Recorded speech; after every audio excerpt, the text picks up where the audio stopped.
Eleições 2018. Muito boa tarde, já quase boa noite, voltando aqui com a transmissão ao vivo dessa edição especial da cobertura das eleições 2018. E já estamos aí na expectativa, aliás, já estão saindo alguns resultados aqui, urnas 1% apuradas, enfim, ainda está muito, ainda pouco ainda para a gente poder ver um cenário possível. Já tem 22%, por exemplo, das urnas apuradas para presidente, mas apenas somente depois das 7 horas é que eles começam a divulgar realmente os resultados por conta aí do fuso horário, né? Então o TSE só libera os resultados oficiais das porcentagens aí para presidente apenas às 7 horas. A gente está acompanhando aqui as informações e a gente leva, claro, para você nessa cobertura especial em parceria da SP Rio Mais junto com o jornal O Vale. Bom, continuando com essa cobertura, nós estamos aqui na bancada com novos integrantes. Deixa eu apresentar primeiramente aqui ao meu lado o Humberto Dutra, que é presidente da ACI, da Associação Comercial e Industrial de São José dos Campos, a qual quero agradecer, Humberto, mais uma vez pela presença, pela oportunidade de estar aqui junto com a gente. Obrigado, Rodrigo. Queria cumprimentar o Sebastião, o André, enfim, estamos aí para um bate-papo, né? André Diniz, que é presidente do PT de São José dos Campos. Bem-vindo à SP Rio Mais. Obrigado pela presença, André. Obrigado pelo convite, Rodrigo. Cumprimentar o doutor Humberto, o doutor Francisco, o doutor Sebastião, desculpa, e agradecer aí a possibilidade de conversar com os ouvintes da SP Rio. E o nosso comentarista aqui político, doutor Sebastião. Boa noite a todos. Mais uma vez um prazer estar aqui com vocês. Domingo movimentado, né, doutor? Bastante. Inclusive no Rio Comprido. Pois é. Aliás, vamos então. A gente tem essas imagens. A situação, deixa eu somente fazer um aspas aqui, que um vigilante e um guarda municipal foram baleados hoje em uma troca de tiros numa escola municipal no Rio Comprido, um dos locais de votação aqui de São José dos Campos, na tarde de hoje. A dupla armada fugiu após a ação, você está vendo algumas imagens aí, após a ação, e nenhum eleitor ou voluntário ficou ferido, felizmente. De acordo com a prefeitura, os homens armados foram ao local para tentar roubar o colete e a arma do guarda. Ele reagiu, os 2 agentes baleados foram socorridos pelos bombeiros. O guarda foi atendido no local mesmo e liberado após fazer curativos. A vigilante foi levada para o Hospital da Vila Industrial e está em observação. O caso será encaminhado aí O caso foi encaminhado aí para o 3º DP de São José e a polícia vai investigar. Uma situação extremamente complicada. Inusitada e imprevisível, porque não é possível que o bandido, num dia como hoje, que tem guarda e polícia na cidade toda, é muita ousadia. Uma outra informação também, que um homem foi flagrado filmando a urna no momento da votação numa escola em Taubaté. A gente pegando aqui as informações regionais, uma escola lá do bairro Alto São Pedro, né, na escola Antônio Magalhães Bastos. Ele usou aí o celular, claro, é proibido, né, usar o celular na cabine de votação. Ele foi levado até o cartório da Zona 141, foi ouvido e foi liberado porque ele deletou o vídeo antes de compartilhá-lo. Então, diante disso, não foi configurado crime eleitoral. E aí eu já estendo esse caso aqui de Taubaté para um outro caso que gerou um certo alvoroço nas redes sociais, que foram várias imagens e vídeos compartilhados de pessoas com armas, indo votar armadas, e também postando fotos com as armas nas urnas. E até mesmo tem um vídeo que a gente até mostrou aqui em umas edições anteriores, do cara com a arma, digitando 7, confirmando com a própria arma e depois divulgando a arma toda lá. Eu queria saber a opinião de vocês, o que aconteceu com o Brasil, primeiramente, para chegar a esse ponto, que o cara vai votar armado.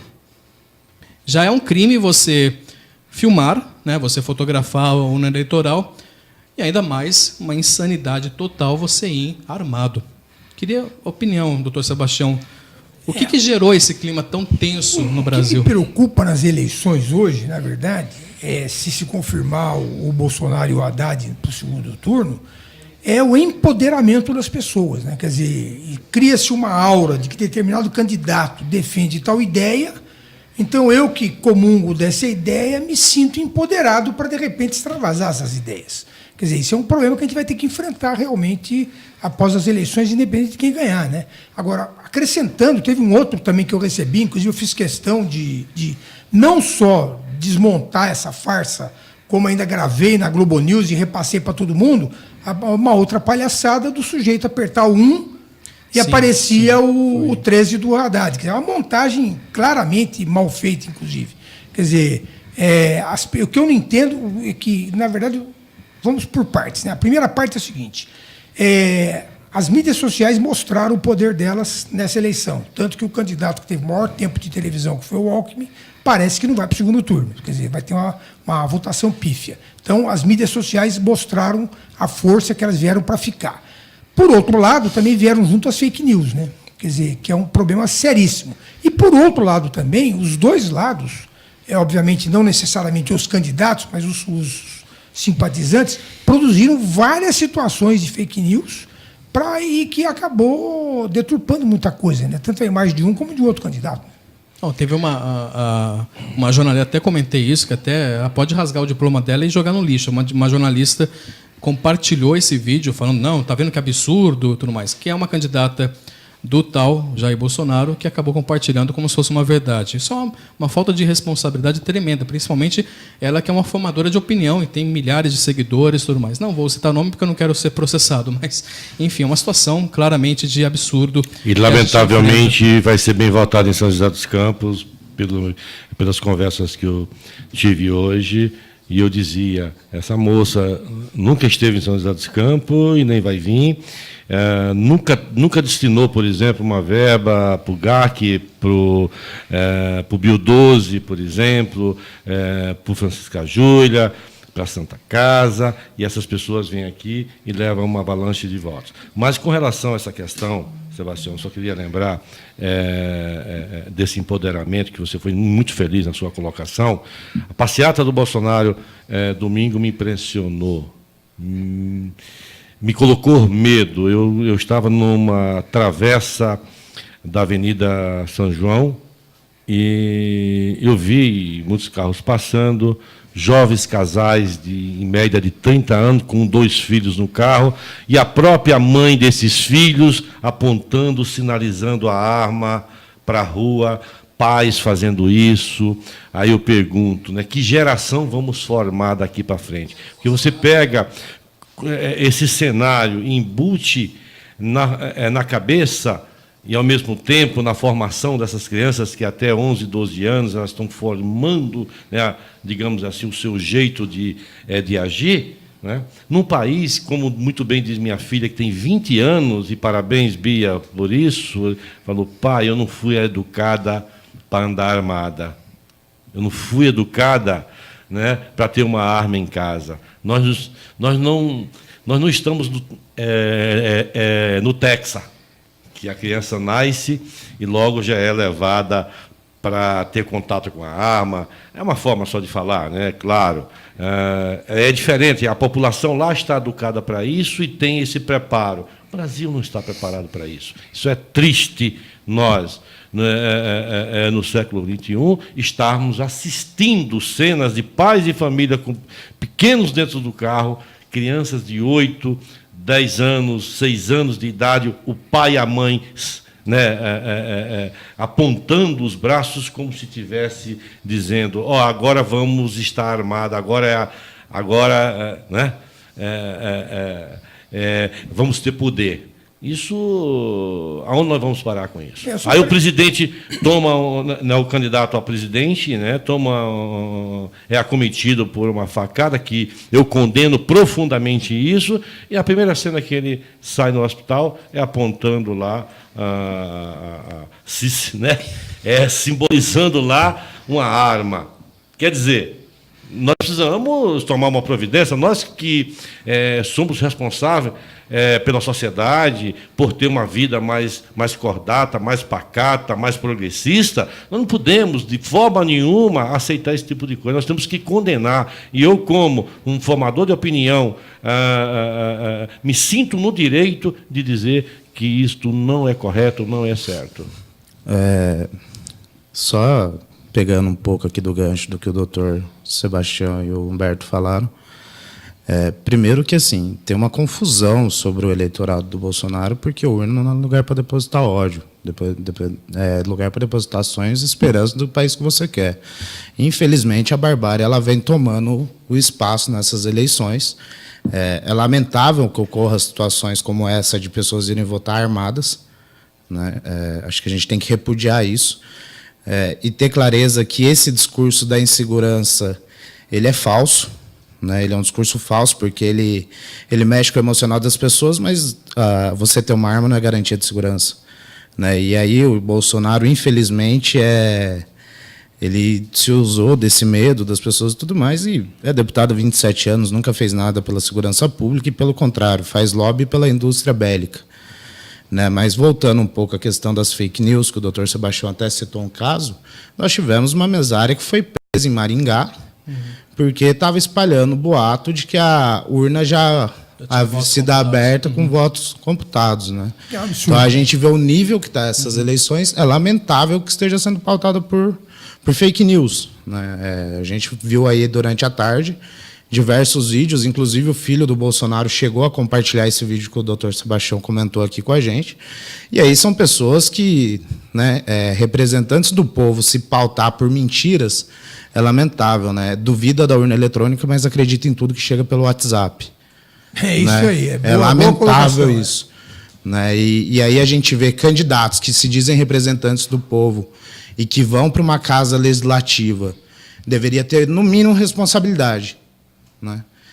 Então é lamentável que uma pessoa, inclusive de São José, esteja se comportando dessa maneira e usando de fake news para tentar ganhar espaço e ganhar voto. Né? Que essa que é a verdade, porque usa do discurso do ódio para ganhar voto. E aí se embasa em fake news e tudo mais. No mínimo, lamentável, para a gente não dizer outra palavra aqui. E o interessante é que o Bolsonaro já foi eleito 4, 5 vezes e ele nunca questionou a urna eletrônica, né? Às vezes que ele foi eleito. E fica essa coisa de que... Eu não entendo isso. Se eu ganhar, a urna eletrônica é boa. Agora, se eu perder, eu não aceito. Que história é essa? Então você não entra no jogo. A regra do jogo é essa. Ou você entra e aceita a regra do jogo, ou você não entra no jogo. Ele mudou o discurso, mas ele fez esse discurso, né? Mas depois mudou porque viu a repercussão e tudo mais. Na realidade, ele tem mudado o discurso ao longo da história, né? E eu como um cidadão que acompanha a política, eu tenho acompanhado, sim, o Congresso e provavelmente o futuro presidente, pelas, né, expectativas que as urnas, né? Não, pela expectativa aí das pessoas, tem realmente um discurso muito conturbado, controverso, Mas discurso... aí, Humberto, né? aí vem um detalhe que eu acho importante. Na verdade, seria muito importante que houvesse um segundo turno, porque a função do segundo turno é, primeiro, dar uma opção às pessoas de escolher, a pessoa ser eleita com a maioria absoluta dos votos. E, segundo, que é um momento onde o candidato vai se comprometer com as ideias dele. Ele vai ter que expor a ideia dele e se comprometer, um compromisso que ele vai ter com a população, seja ele quem for. Quer dizer, é importantíssimo que tenhamos o segundo turno para que os dois candidatos que forem para o segundo turno realmente poderem dizer, primeiro, vai transformar isso aqui na Venezuela ou não vai? Segundo, vai liberar o porte de arma ou não vai? Quer dizer, falar as coisas que as pessoas, que está no imaginário popular, que está nos fake news, e se posicionar nessas questões. Esse debate realmente precisaria, sim, acontecer, até porque se o candidato Bolsonaro ganhar no primeiro turno, por exemplo, ele vai ganhar sem debate, ele simplesmente não debateu, enfim... Claro sem que compromisso nenhum. Né? Sem compromisso nenhum. E assim, o que me causa muita preocupação é assim, para você governar um país como o Brasil, com, né, a dimensão que o país tem, com, né, essa heterogeneidade, né, que nós temos, entendeu? Não dá para você dirigir esse país sem o Congresso, sem o apoio das instituições, né? Você tem que ter um mínimo de intelectualidade, né? Eu fico imaginando o presidente Bolsonaro conversando com o presidente da França, da Inglaterra, dos Estados Unidos, como é que vai ser, né? O que vão pensar? E os investidores? Será que vão querer apostar o mercado... num país como com essa instabilidade? Ou seja, nós temos uma eleição puramente emocional. Ela é emocional. É uma eleição que o candidato Bolsonaro acertou o discurso, ele foi de encontro à carência, da população, enquanto os outros candidatos ficaram com muito cuidado de não atacar esse, não atacar aquele, não falar isso, não falar aquilo. Ele foi de encontro à carência e realmente ganhou, né, a confiança da população que queira Deus que esteja certo, né? Porque nós queremos um país democrático. Eu que fiz parte dos últimos 10 anos da ditadura, eu militei no movimento estudantil, lutei muito pela liberdade, e, enfim. Aí você tem um vice-presidente que dá uma declaração, que é um general, que dá uma declaração que tem que fazer uma constituição só com notáveis. E aí? Não, Quem são esses notáveis? Essa é a pergunta, né? Quem serão esses notáveis? Né? A pior coisa foi o Bolsonaro ter acabado colocando acabou que os dois ali, o Mourão e o Paulo Guedes, acabaram assumindo a voz do Bolsonaro e falaram bobagens, né? Depois se redimiram. O Bolsonaro também tentou ali contornar a situação, mas, por exemplo, no debate da Globo, até a gente teve aqui o cientista político, o cientista social comentando justamente isso. E até outras pessoas também falando que seria interessante a presença dele, por exemplo, para se explicar dessas posições, como é que vai ser a economia se caso o Bolsonaro seja eleito. Quer dizer, ele vai mexer com direitos trabalhistas que, teoricamente, não devem ser mexidos pela Constituição, não podem ser mexidos, enfim, 13º salário como é que ele usou, que expressão que ele usou? Um abacaxi, não, que ele usou uma outra... jabuticaba, né, outra fruta. Quer dizer, são declarações polêmicas que foram tomadas da equipe do Bolsonaro e que acabou não ficando bem esclarecidas aí no futuro governo dele. Agora, eu vou tentar ser o advogado do diabo aqui, porque a gente está, de certa forma, vocês estão batendo bastante no Bolsonaro. Mas eu queria ser um pouquinho do advogado do diabo e questionar se a mídia, e aí eu coloco uma meia-culpa aqui da parte nossa como jornalistas, se a mídia não transformou um Bolsonaro nesse ser tão repulsivo, entre aspas, vamos dizer assim, diante das declarações, diante de, por exemplo, a gente sabe, por exemplo, aquele embate que ele teve com a Mari do Rosário do PT, só que muitas vezes os candidatos eles colocam apenas um trecho desse debate, quer dizer, num contexto geral, você tira um trecho, acaba manipulando uma certa posição.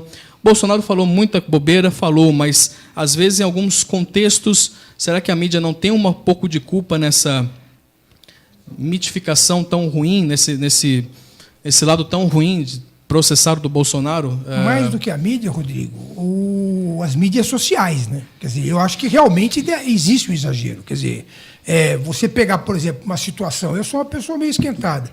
Se você me pegar numa situação, primeiro, 20 anos mais novo, né? O Bolsonaro, naquela época, na Mari do Rosário, ele devia ter 40 anos. Né? Ela acusando ele de ser estrupador. Enfiando o dedo na cara dele. Quer dizer, ele perdeu, obviamente, ele perdeu a compostura.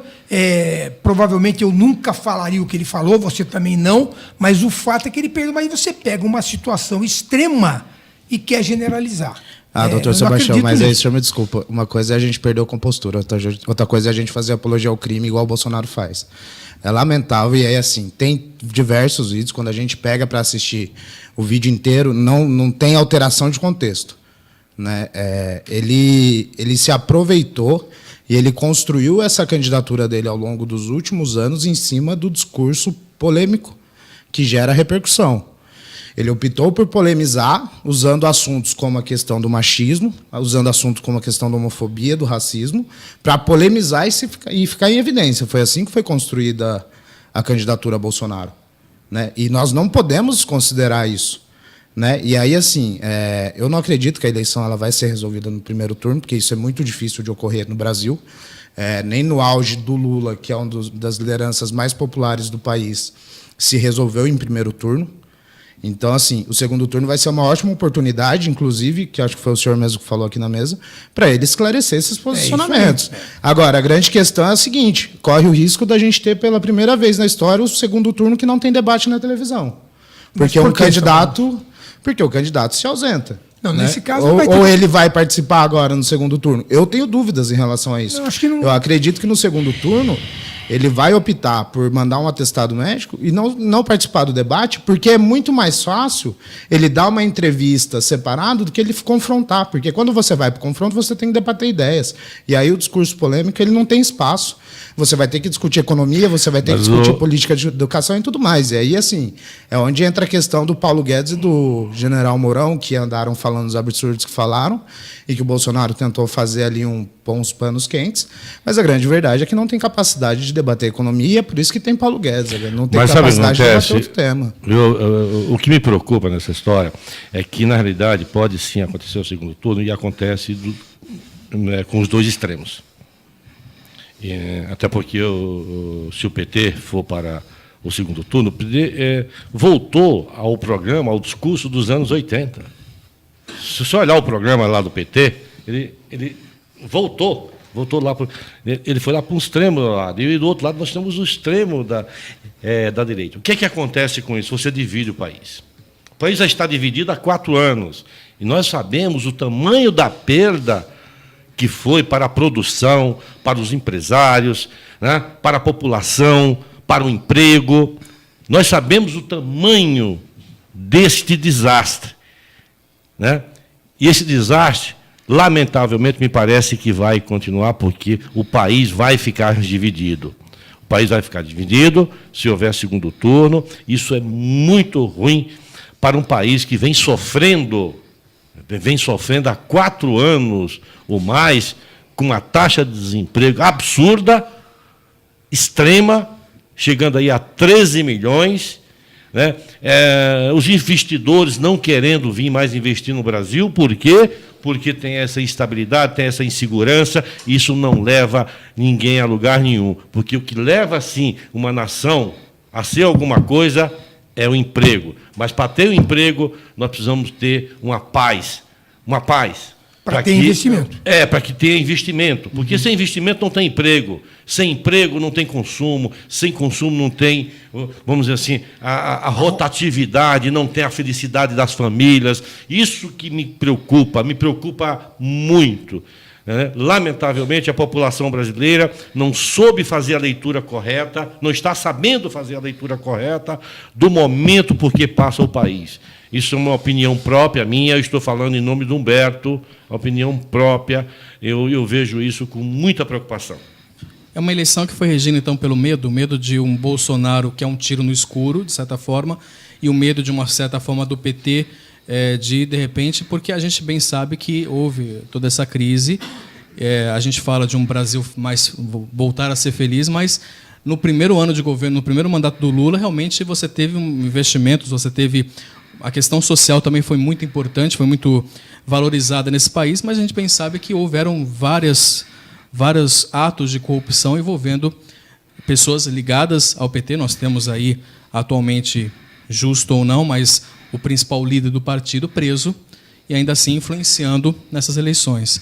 O medo, ele regiu, ele acabou dando os nortes para essas eleições, da volta do PT, de um cenário, como o Humberto falou, um cenário de crise, ou tiro no escuro, que é o Jair Bolsonaro. Na eleição, claramente, você está votando contra o outro. Quer dizer, como já foi discutido aqui, quer dizer, as pessoas não estão escolhendo baseado na racionalidade, é na paixão. Quer dizer, eu sou contra o outro, então eu vou votar no A para que o B não se eleja, mesmo que eu não goste do A. Quer dizer, para mim a coisa está clara que está sendo feita dessa forma, infelizmente. Cá entre nós, quer dizer, qualquer outro candidato que não fosse o Haddad ou o Bolsonaro, qualquer outro deles, teria mais condições de fazer uma votação que unisse mais o país. Porque agora, indo para o segundo turno, como disse bem o Humberto, vai se fortificar essa separação entre eles e eu, quer dizer... Que é o que o país está precisando, né? A união. A união. É o momento... Nós não vamos sair da crise, né, com essa divisão quase que exata, né? 50% de um lado, 50% do outro. Nós não vamos sair da crise dessa forma. E, assim, houve um voto, né, se nós entendemos, fizemos uma leitura mais fria, mais clara, de protesto. Você vê, a Dilma estava disparada na frente em Minas, não vai sequer ser eleita, uma ex-presidente que saiu como vítima, se disse vítima, né, do impeachment, isso e aquilo, entendeu? Não vai ser eleita. O Suplicy corre o risco de não ser eleito pelas pesquisas, está lá disputando uma segunda vaga agora, que estava liderando, estava com 30 e poucos por cento. Enfim, o Lindenberg no Rio não vai, já tá, as pesquisas já deixaram claro. Quer dizer, são pessoas que têm voz no partido, são fortes, são pessoas que têm uma história. Então, há, sim, um voto de protesto, há um voto contra tudo isso que aconteceu ao longo desse reinado do Partido dos Trabalhadores. Né? Isso prova de que nós estamos perdidos, né? Porque nós tem hora que olhamos para a esquerda, vamos lá, aí mira a esquerda, vai na esquerda, agora mira a direita, vai na direita. E não é desse jeito, meu Deus do céu. Se nós olharmos, por exemplo, nós temos 4 gestões de Estado, São Paulo, me parece que Santa Catarina, Espírito Santo e Paraíba. Espírito Santo. 4 gestões fantásticas. Geraldo Alckmin fez uma gestão equilibrada, embora tenha toda a crise. O governador do Espírito Santo, o Paulo Atum, o Colombo, lá em Santa Catarina, e o Ricardo Coutinho, na Paraíba, que é um estado pobre, estado equilibrado, com todas as contas em dias, entendeu? Com todas as contas em dia. E é um governador que tem DNA petista, e a origem dele é no PT, ele passou para o PSB, mas ele faz uma administração austera. Foi o governador que eu vi administrar, Sebastião, 4 anos sem Assembleia. Eu digo isso porque eu sou paraibano e eu acompanho. E sou amigo do Cássio Cunha Lima, viu? Sou amigo do Cássio Cunha Lima, mas eu coloco as coisas como realmente elas são. Esse rapaz, Ricardo Coutinho, é um exemplo de gestão. Ele é do PSB. E ele conseguiu administrar o Estado da Paraíba 4 anos sem Assembleia. Mas aí vem a questão que você colocou, que é o seguinte, quer dizer, obviamente, os líderes que mais aparecem são aqueles que vão ter a cabeça cortada primeiro. Isso aconteceu não só no PT, como também no PSDB. Quer dizer, o não voto no Alckmin, né, que foi um governador muito bem aprovado, ganhou não sei quantas eleições no primeiro turno, é em função disso, porque o Aécio, o Serra, toda essa confusão também que teve no PSDB, respingou no Alckmin. E não respingou no Dória. O Aécio acabou com o PSDB. Pois é, e não respingou no Dória. Por quê? Porque o Dória vende uma imagem de ser um político não político, né? Que ele seria um administrador, como é o SCAF também, quer dizer, são os dois que estão aí no páreo para o segundo turno, e é isso aí, quer dizer, os líderes realmente acabam tendo a cabeça decepada mais rápido. André, você tem todo o direito de falar o tempo que você quiser. Apesar de nós dois aqui, tá? Eu gosto Por de favor. ouvir primeiro. Eu acho que é um debate que a gente teria que ter pelo menos umas 2 horas aqui. É verdade. Né? 10 minutos não dá. Eu discordo profundamente de muitas coisas que foram faladas, mas aí eu quero debater um pouco a questão da crise que nós vivemos. E aí, Humberto, eu discordo muito de você quando você coloca algumas responsabilidades ao governo do PT, sendo que em 2014 se optou por demonizar o PT. Se optou por jogar no PT toda a responsabilidade de problemas que haviam no país.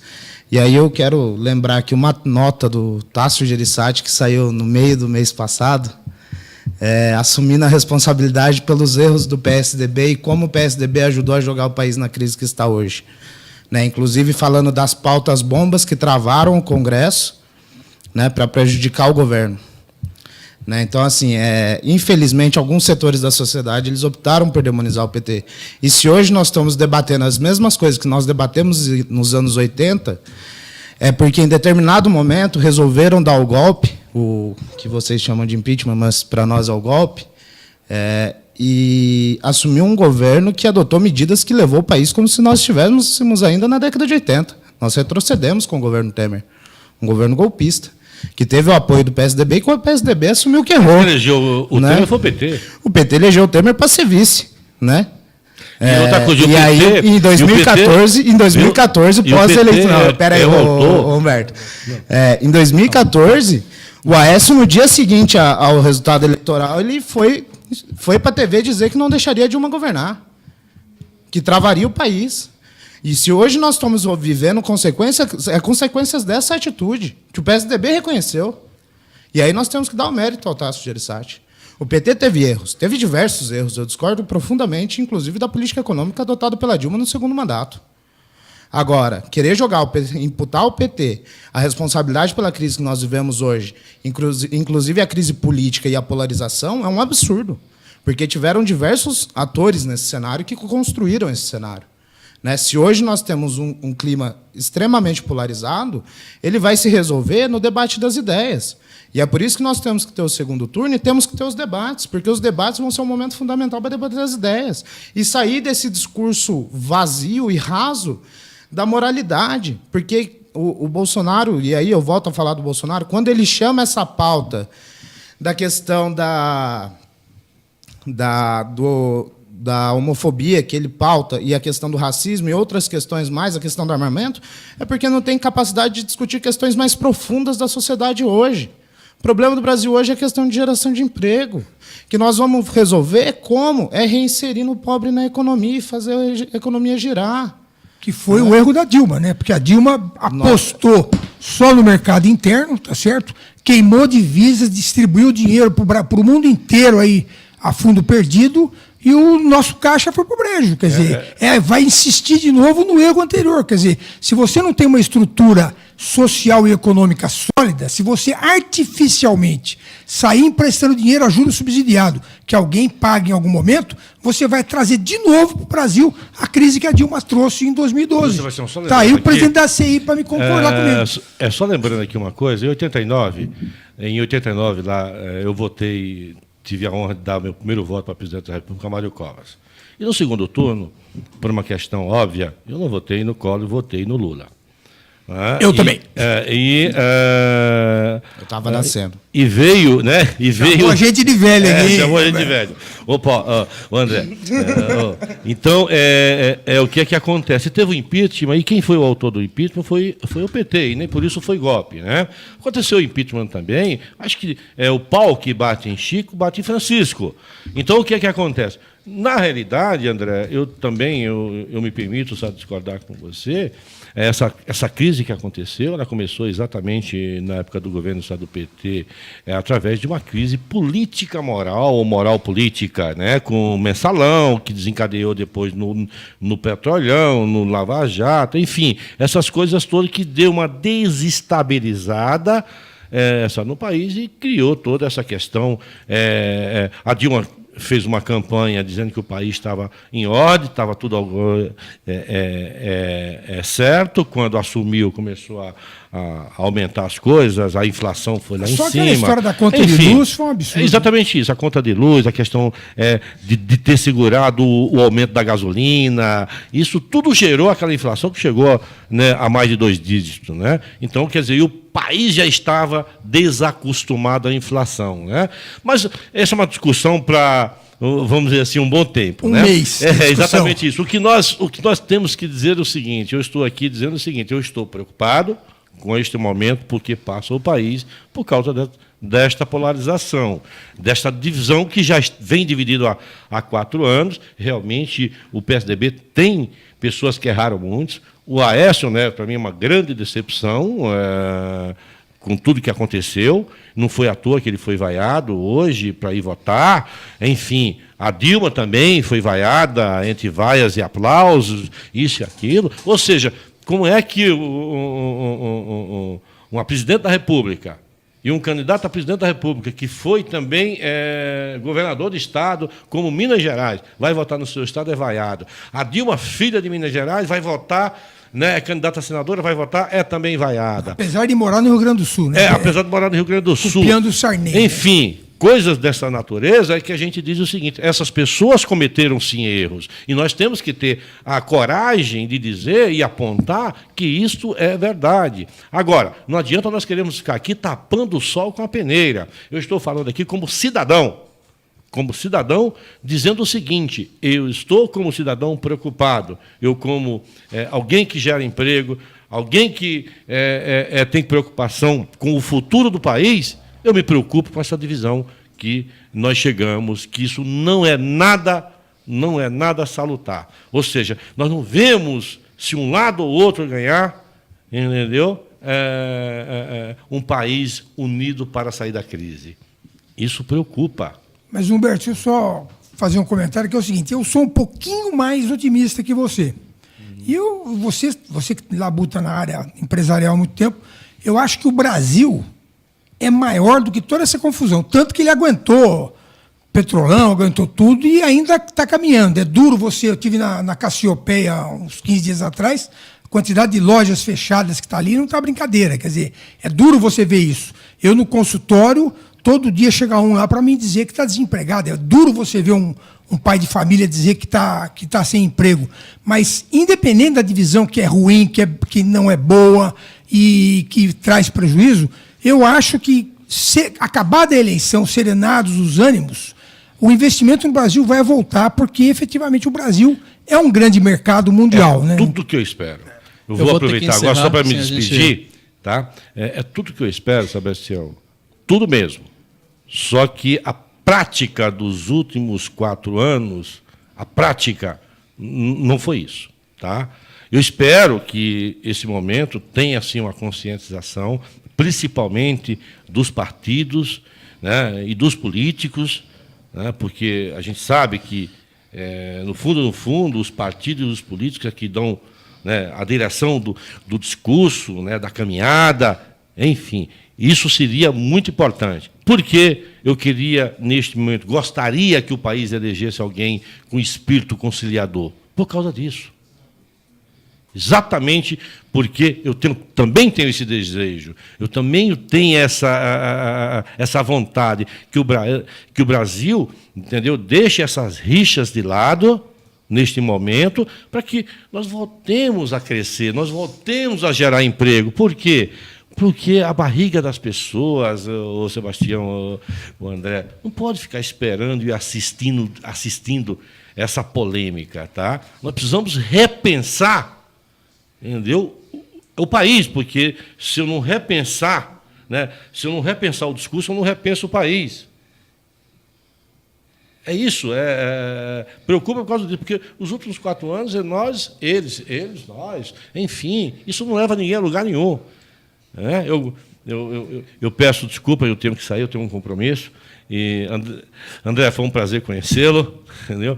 Nós conversamos de política em outra hora com mais calma. Eu gosto desse bate-papo. Sebastião, sempre muito inteligente, né? E você, Rodrigo, muito obrigado mais uma vez por me convidar aqui. Eu peço desculpa, mas eu tenho que sair. Tá bom? Obrigado, Humberto, pela participação aqui. Bom, eu vou pedir pro André. A gente eu vou ter que encerrar aqui, na verdade, para poder puxar. Daqui a pouco a gente já começa a apuração oficial, 7h da noite. Mas eu vou pedir para você retornar aqui, se possível, se você quiser também. O Douglas vai pedir para marcar, até para a gente ser mais democrático. Enfim, eu não achei que você teve o tempo necessário para poder expor suas ideias e, de forma democrática, eu quero que você volte aqui para poder falar sobre tudo aquilo que foi citado aqui e ter o tempo realmente para se defender, para se... Enfim, e também para... O que, na verdade, a gente queria mesmo, né, era falar de política de um tom tranquilo, e, de certa forma, foi, mas é lógico que teve...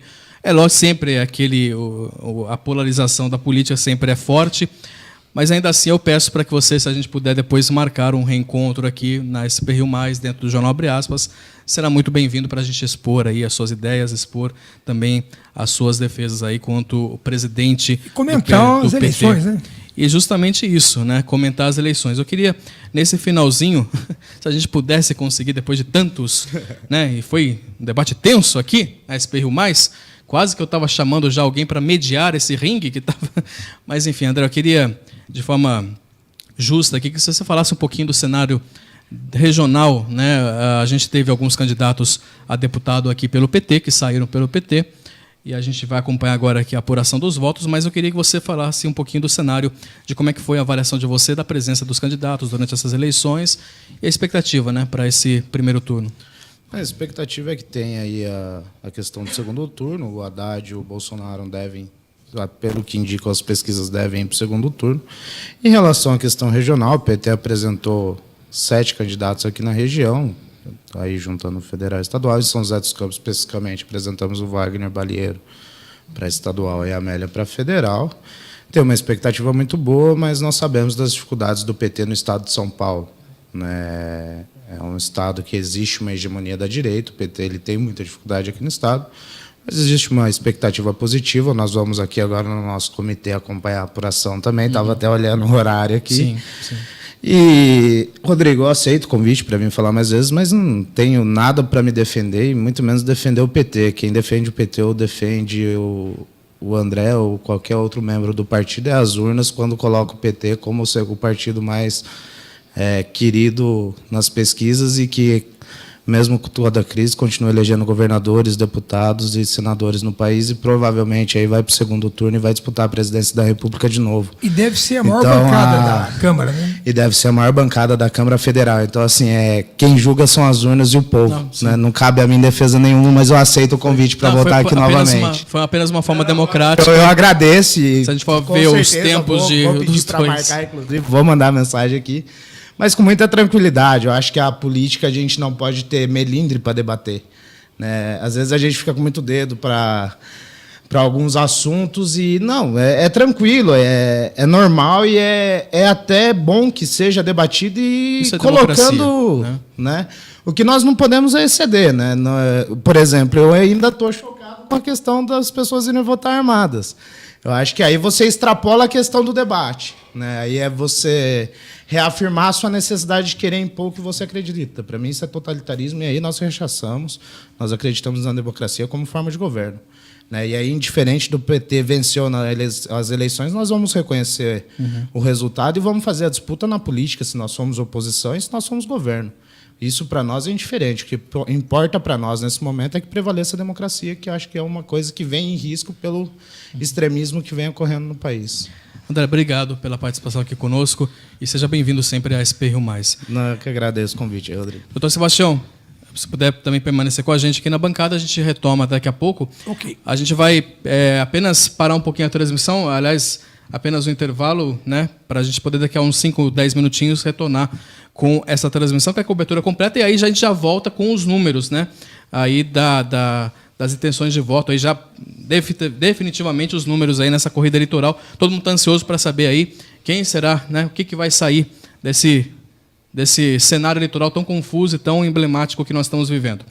Então, e portanto, o TSE já está computando desde as 5 horas, né? Quer dizer, sim, quando soltar às 7 horas da noite, já deve ter um grande número de urnas já apuradas. Exatamente. Isso nós vamos acompanhar, então, daqui a 3 minutos a gente retorna, então. Tá bom? Então, permaneçam na audiência, já a gente retorna com mais informações. SP Rio Mais e Jornal Vale na cobertura das eleições 2018. Eleições 2018. Eleições 2018.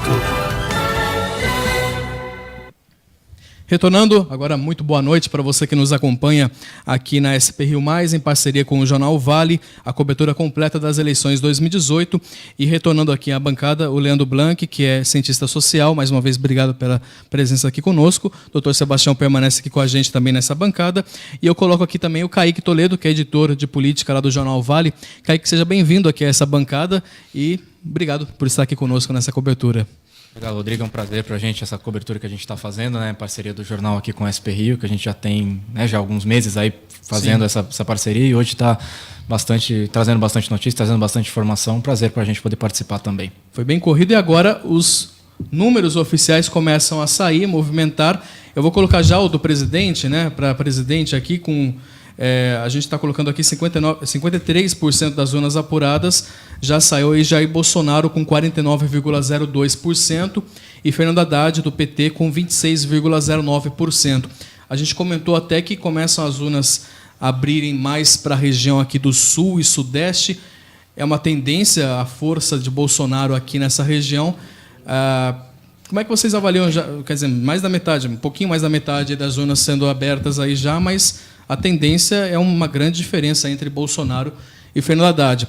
Aí que está se o Norte, o Nordeste, né, que até então era desconhecido o Fernando Haddad, até comentavam, o Andrade, né? Não conseguiam nem associar o nome de Haddad, mas queria que vocês analisassem esse cenário primeiramente e depois aí a abertura das outras regiões. E a boca de urna saiu?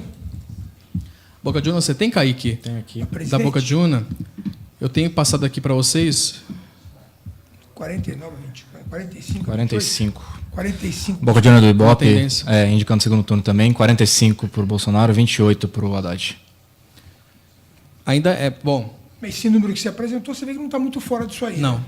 Tá Tava dentro do que as pesquisas É. já estavam indicando um pouco, né? E ainda tem que esse fator que o Rodrigo falou é muito importante, a questão das urnas do Norte e Nordeste que ainda vão ser, né, conferidas aí nos próximos minutos, né? Acho que quando associou a imagem do Lula ao Haddad, começou a ganhar mais força.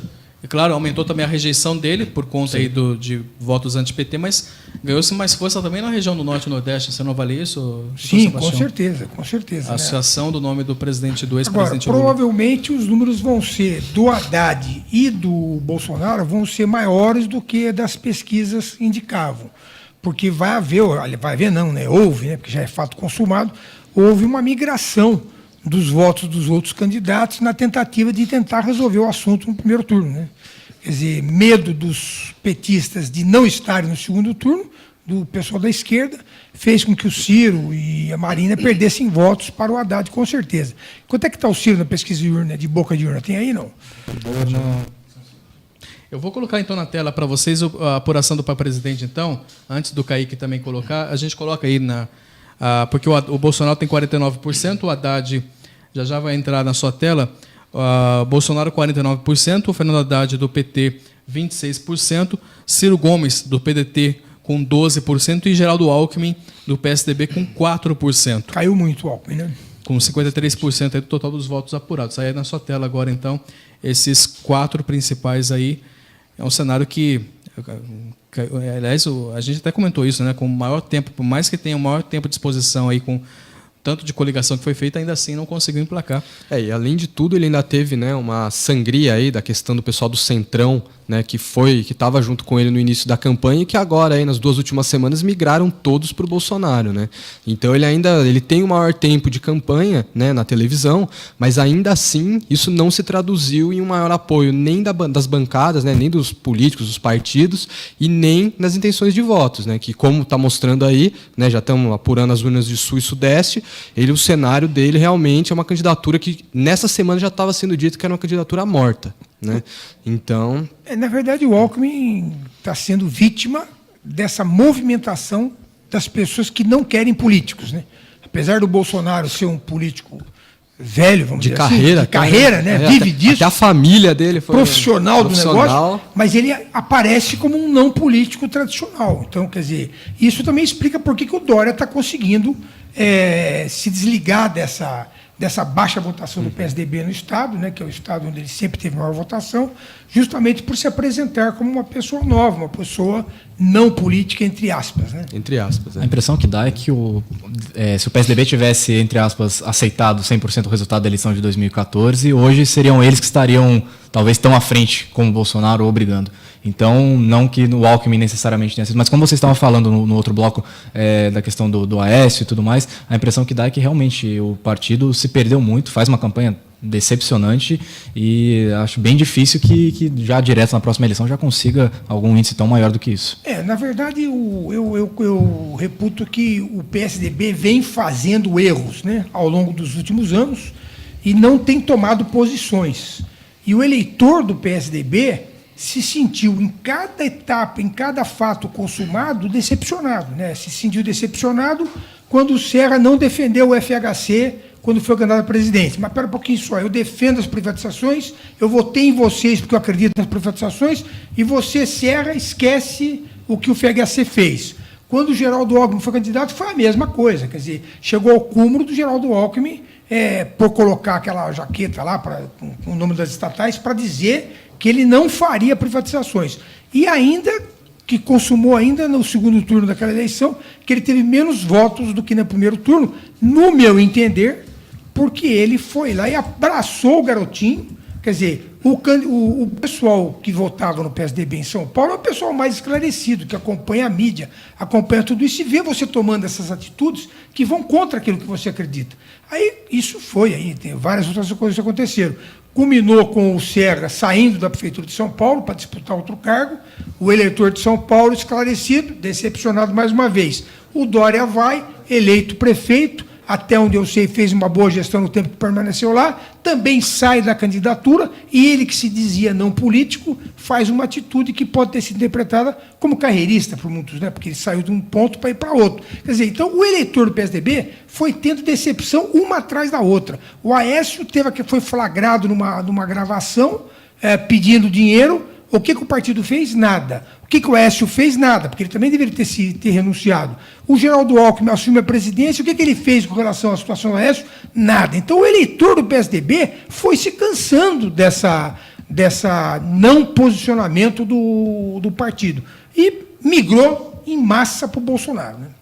Tem uma pergunta aqui na transmissão nossa, falando se há chances se tem chances do Bolsonaro ganhar no primeiro turno.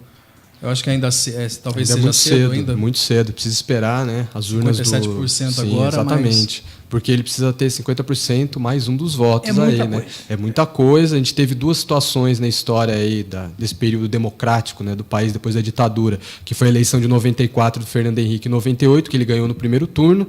Então tem que ver esperar as urnas, né? São muitos candidatos. São muitos candidatos. São muitos candidatos. São 13 candidatos, né, à presidência. E aí, por incrível que pareça, as pessoas focaram só em um ou dois, né? Então, de 13 foi dividido para 4 e de repente nessa reta final já sendo desenhado, né, esse segundo turno aí, possível segundo turno entre o Jair Bolsonaro e o Fernando Haddad, né? Então uma polarização novamente entre o PT e o anti-PT, né? O que aconteceu com a Marina Silva? Que de repente, tudo bem que às vezes o pessoal comenta que é o mesmo discurso que ela faz sempre quando ela tenta concorrer, mas ela caiu muito nas últimas pesquisas e ela agora aqui nesse cenário está em 9º lugar, abaixo até do Cabo Daciolo, do Álvaro Dias. O pessoal da Marina migrou, né? Ou para o Haddad ou para o Bolsonaro. Provavelmente para o Haddad. De repente já viu que não tinha mais chance? Provavelmente para o Haddad. E a Marina, cá entre nós, não empolga, né? Ela não empolga. É um candidato que se vê ela falando e eu, pelo menos como espectador, não me empolga, né? Sim, eu acho que o problema da Marina também foi a questão dela ter apoiado muito fortemente o Aécio na eleição de 2014. Eu acho que ela perdeu ali uma aura que ela ainda tinha, assim, um pouco de uma candidata diferente. E o segundo ponto que eu acho importante ressaltar é a migração dos votos que saíram, né, da Marina, que foram para o Bolsonaro, principalmente por conta das igrejas neopentecostais, né? Porque quando a gente observa, por exemplo, o aumento de 7% do candidato Jair Bolsonaro na última semana, justamente quando o Edir Macedo, que é o dono e bispo-chefe lá da Igreja Universal do Reino de Deus, quando ele declara o voto, automaticamente o Bolsonaro na pesquisa seguinte já sobe 7%. E há uma migração desses votos, né, saindo da Marina e indo em direção ao Bolsonaro, né? Então, assim, é um cenário bastante complicado, né? Porque a gente até o fator religioso está pesando, né, na questão dessas eleições, para a gente ver aí quem que vai para o segundo turno, mas realmente ela desidratou de uma forma assim muito rápida e muito intensa. Impressionante, chega a impressionar. Se você vê diretamente, eu acho que a campanha da Marina esse ano foi até melhor que a de 2014. Ela, especificamente ela mesma, em questão de ideias, em questão de conceito, até em questão de debate, mas ela ficou muito marcada como falou, pela eleição de 2014. Então aí, quem tinha qualquer interesse de votar nela... Mas ela começou bem, né? Começou bem e depois foi caindo. E, né, até segundo lugar, às vésperas das eleições, muita gente apontava que talvez ela fizesse um segundo turno. E depois daí, né, toda a questão de acabar tendo que escolher, né, pressão por escolher um lado ou outro. Mas em questão de campanha, eu acho até que ela foi talvez até melhor que na outra, nessa. Só que muita gente já tem a mesma imagem de antes, muita gente já nem liga. Como falaram também, chega agora na reta final, vê que não tem chance também, vai migrando voto. Então é mais um caso que, infelizmente, é um caso perdido também. A migração com certeza aconteceu, né? E o problema das pesquisas, né, influenciaram muito nesse sentido. Porque quando polarizou ali entre o voto do PT ou o anti-PT, aí o pessoal já começou no primeiro turno a fazer o voto útil, né? Então eu não vou votar no meu candidato, na Marina, no Daciolo, no Ciro, em quem quer que seja, né, no Álvaro Dias, para poder votar no candidato que vai ser o anti-PT ou o anti-Bolsonaro. Nesse ponto, eu acho que a pesquisa atrapalha. Né? Porque dá vontade de... várias discussões no WhatsApp, eu colocava assim, então não vamos fazer mais eleição. Você faz a pesquisa, é muito mais barato, e resolve esse assunto logo. Porque, na verdade, infelizmente, o eleitor brasileiro, que, na verdade, nós temos uma democracia jovem, né? Ele tem que aprender isso. No primeiro turno é para você votar em quem você acredita. E no segundo turno você toma uma posição diferente do que seria a primeira posição. Exatamente. O país gasta uma fortuna em dinheiro com as eleições, tanto no primeiro quanto no segundo turno, para a gente descartar, né, rapidamente vários candidatos. Então, assim, o pessoal tem que ser mais consciente e seguir aquilo em que acredita. Né? Uma coisa interessante, realmente a democracia nossa jovem. Talvez o povo ainda não sabe, não se deu conta de que às vezes não é o coração, a paixão ali, que a gente acaba vivendo numa situação de torcidas de times, né, de futebol, né?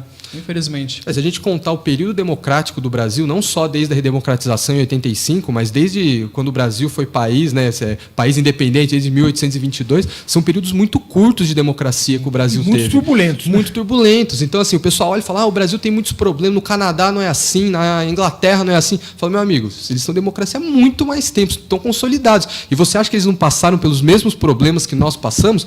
Passaram sim, entendeu? Então nós estamos nos consolidando. Se a gente olhar os problemas que nós tínhamos na década de 80, 90, até o começo dos anos 2000, a gente percebe que, inclusive até recentemente, as coisas estão se fortalecendo, as instituições estão melhorando, principalmente nessa questão de combate à corrupção, que não tem, como a gente comentou, né, há 2 blocos anteriores, não tem o salvador da pátria. Quem vai salvar somos nós mesmos. Né? As nossas posturas, enquanto bons cidadãos, é que vamos influenciar a sociedade e vamos poder aí ajudar o nosso país. A população acredita no salvador da pátria. Né? Exatamente. Esse é o grande problema. E quando... Agora, só uma perguntinha para você. Pelo que eu acompanhei na campanha, o único candidato que apresentou como uma conduta que ele faria assim que assumisse, que seria a reforma política, foi o Alckmin. Os outros candidatos não falaram em reforma política. E sem reforma política, nós vamos continuar na mesmice. Né? Sim. Eu acho que a gente precisa avaliar também a questão de que reforma que a gente quer, né? Qual reforma política. E, além disso, também tem uma outra questão, que é as bancadas que serão definidas, né, nas eleições. Porque de nada vai adiantar. Pode qualquer candidato ganhar para presidente. Se ele não tiver conseguir formar uma maioria nesse presidencialismo de coalizão, né? Tanto no Senado quanto na Câmara, as propostas dele vão por água abaixo, vai ficar 4 anos aí no limbo. Que, aliás, é uma das enganações da candidatura do Bolsonaro, né? Porque Exatamente. Ele se coloca como se ele fosse rei, né? Eu vou ser ele dia 1º, eu faço, prendo, mando e arrebento. E não é assim, né? Quer dizer, ele vai ter que fazer acordo com os partidos todos, vai distribuir ministério, certo? As indicações dos ministérios vão ser dadas pelos partidos políticos e pelas bancadas, porque, como eu disse, é um presidencialismo de coalizão. O presidente não governa sem a ajuda da Câmara. Exatamente. A gente vê o exemplo do Collor, em 92, que tentou fazer isso, e da Dilma agora em 2014, né, 2015, não conseguiu fazer isso e olha no que deu. Né? Bom, atualizando aqui, 65% já das zonas apuradas, Jair Bolsonaro com 48,50%, e Fernando Haddad do PT com 25%, agora atualizou agora que para mim automaticamente 25,25%. Aliás, deixa eu até comentar que no site nosso da SP Rio, sprriomais.com.br, tem também um linkzinho lá para você acompanhar, né, a apuração online junto com os dados oficiais do Tribunal Superior Eleitoral. Eu queria que vocês comentassem aqui, eu queria colocar na mesa o Partido Novo novamente, porque aqui a gente está vendo o Novo em 5º lugar. Agora já atualizou aqui para mim, 1, 2, 3, 4, 5, daí está em 5º lugar, né, com as zonas apuradas aqui, o João Moedo do Partido Novo com 2,69%.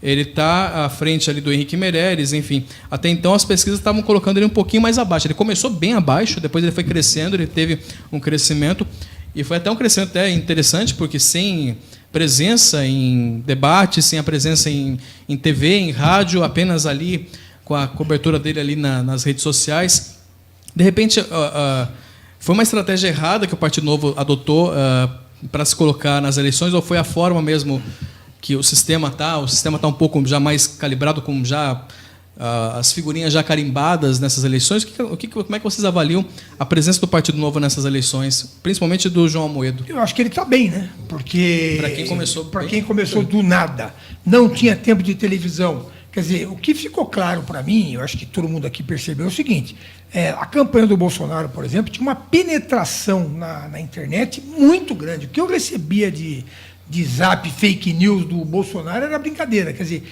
e do Partido Novo eu recebi muito pouca coisa. Aliás, do Alckmin também eu recebi pouca coisa. Quer dizer, está claro que o caminho realmente é as mídias sociais. Eu acho que o Novo está bem, apesar do discurso dele ser incoerente em muitos pontos, né? Porque é fácil você falar que não quer contribuição de fundo partidário e ter 420 milhões na conta, né? Quer dizer, são aquelas incongruências, né, do discurso. Mas o fato é que eles estão bem. Eu acho importante que tenha alguém com ideias novas para que haja o debate, né? Eu acho interessante você ter, né, realmente ideias novas, só que a gente também tem que olhar para a fragmentação de partidos que nós temos. Hoje a gente tem mais de 30 partidos. Como é que o cara vai governar, um presidente, ou, né, se for um caso de uma mulher, vai governar com 30 partidos? E assim, esses partidos surgem de cisões, por exemplo, eu brigo com você, a gente vai lá, cada um cria o seu partido e pronto, sai do partido. Recebe a partezinha do fundo eleitoral se tiver deputado. Essa é uma das inovações que o Novo diz que vai, né, que, enfim, vai seguir e tudo mais, mas realmente é um partido que ele é muito mais elitizado, né, de pessoas que têm aí muito mais dinheiro, conseguem usar, né, a pergunta que foi feita em relação, principalmente, a como que ele conseguiu chegar, né, tipo, ir tão bem nas pesquisas e agora também nos resultados, mas eu acho que a gente tem que ver esse ponto, quanto que ele pagou de impulsionamento nas redes sociais, porque assim, as empresas não podem financiar os candidatos, mas os candidatos podem se financiar. Sim. O Henrique Meirelles gastou 45 milhões, né, na sua campanha.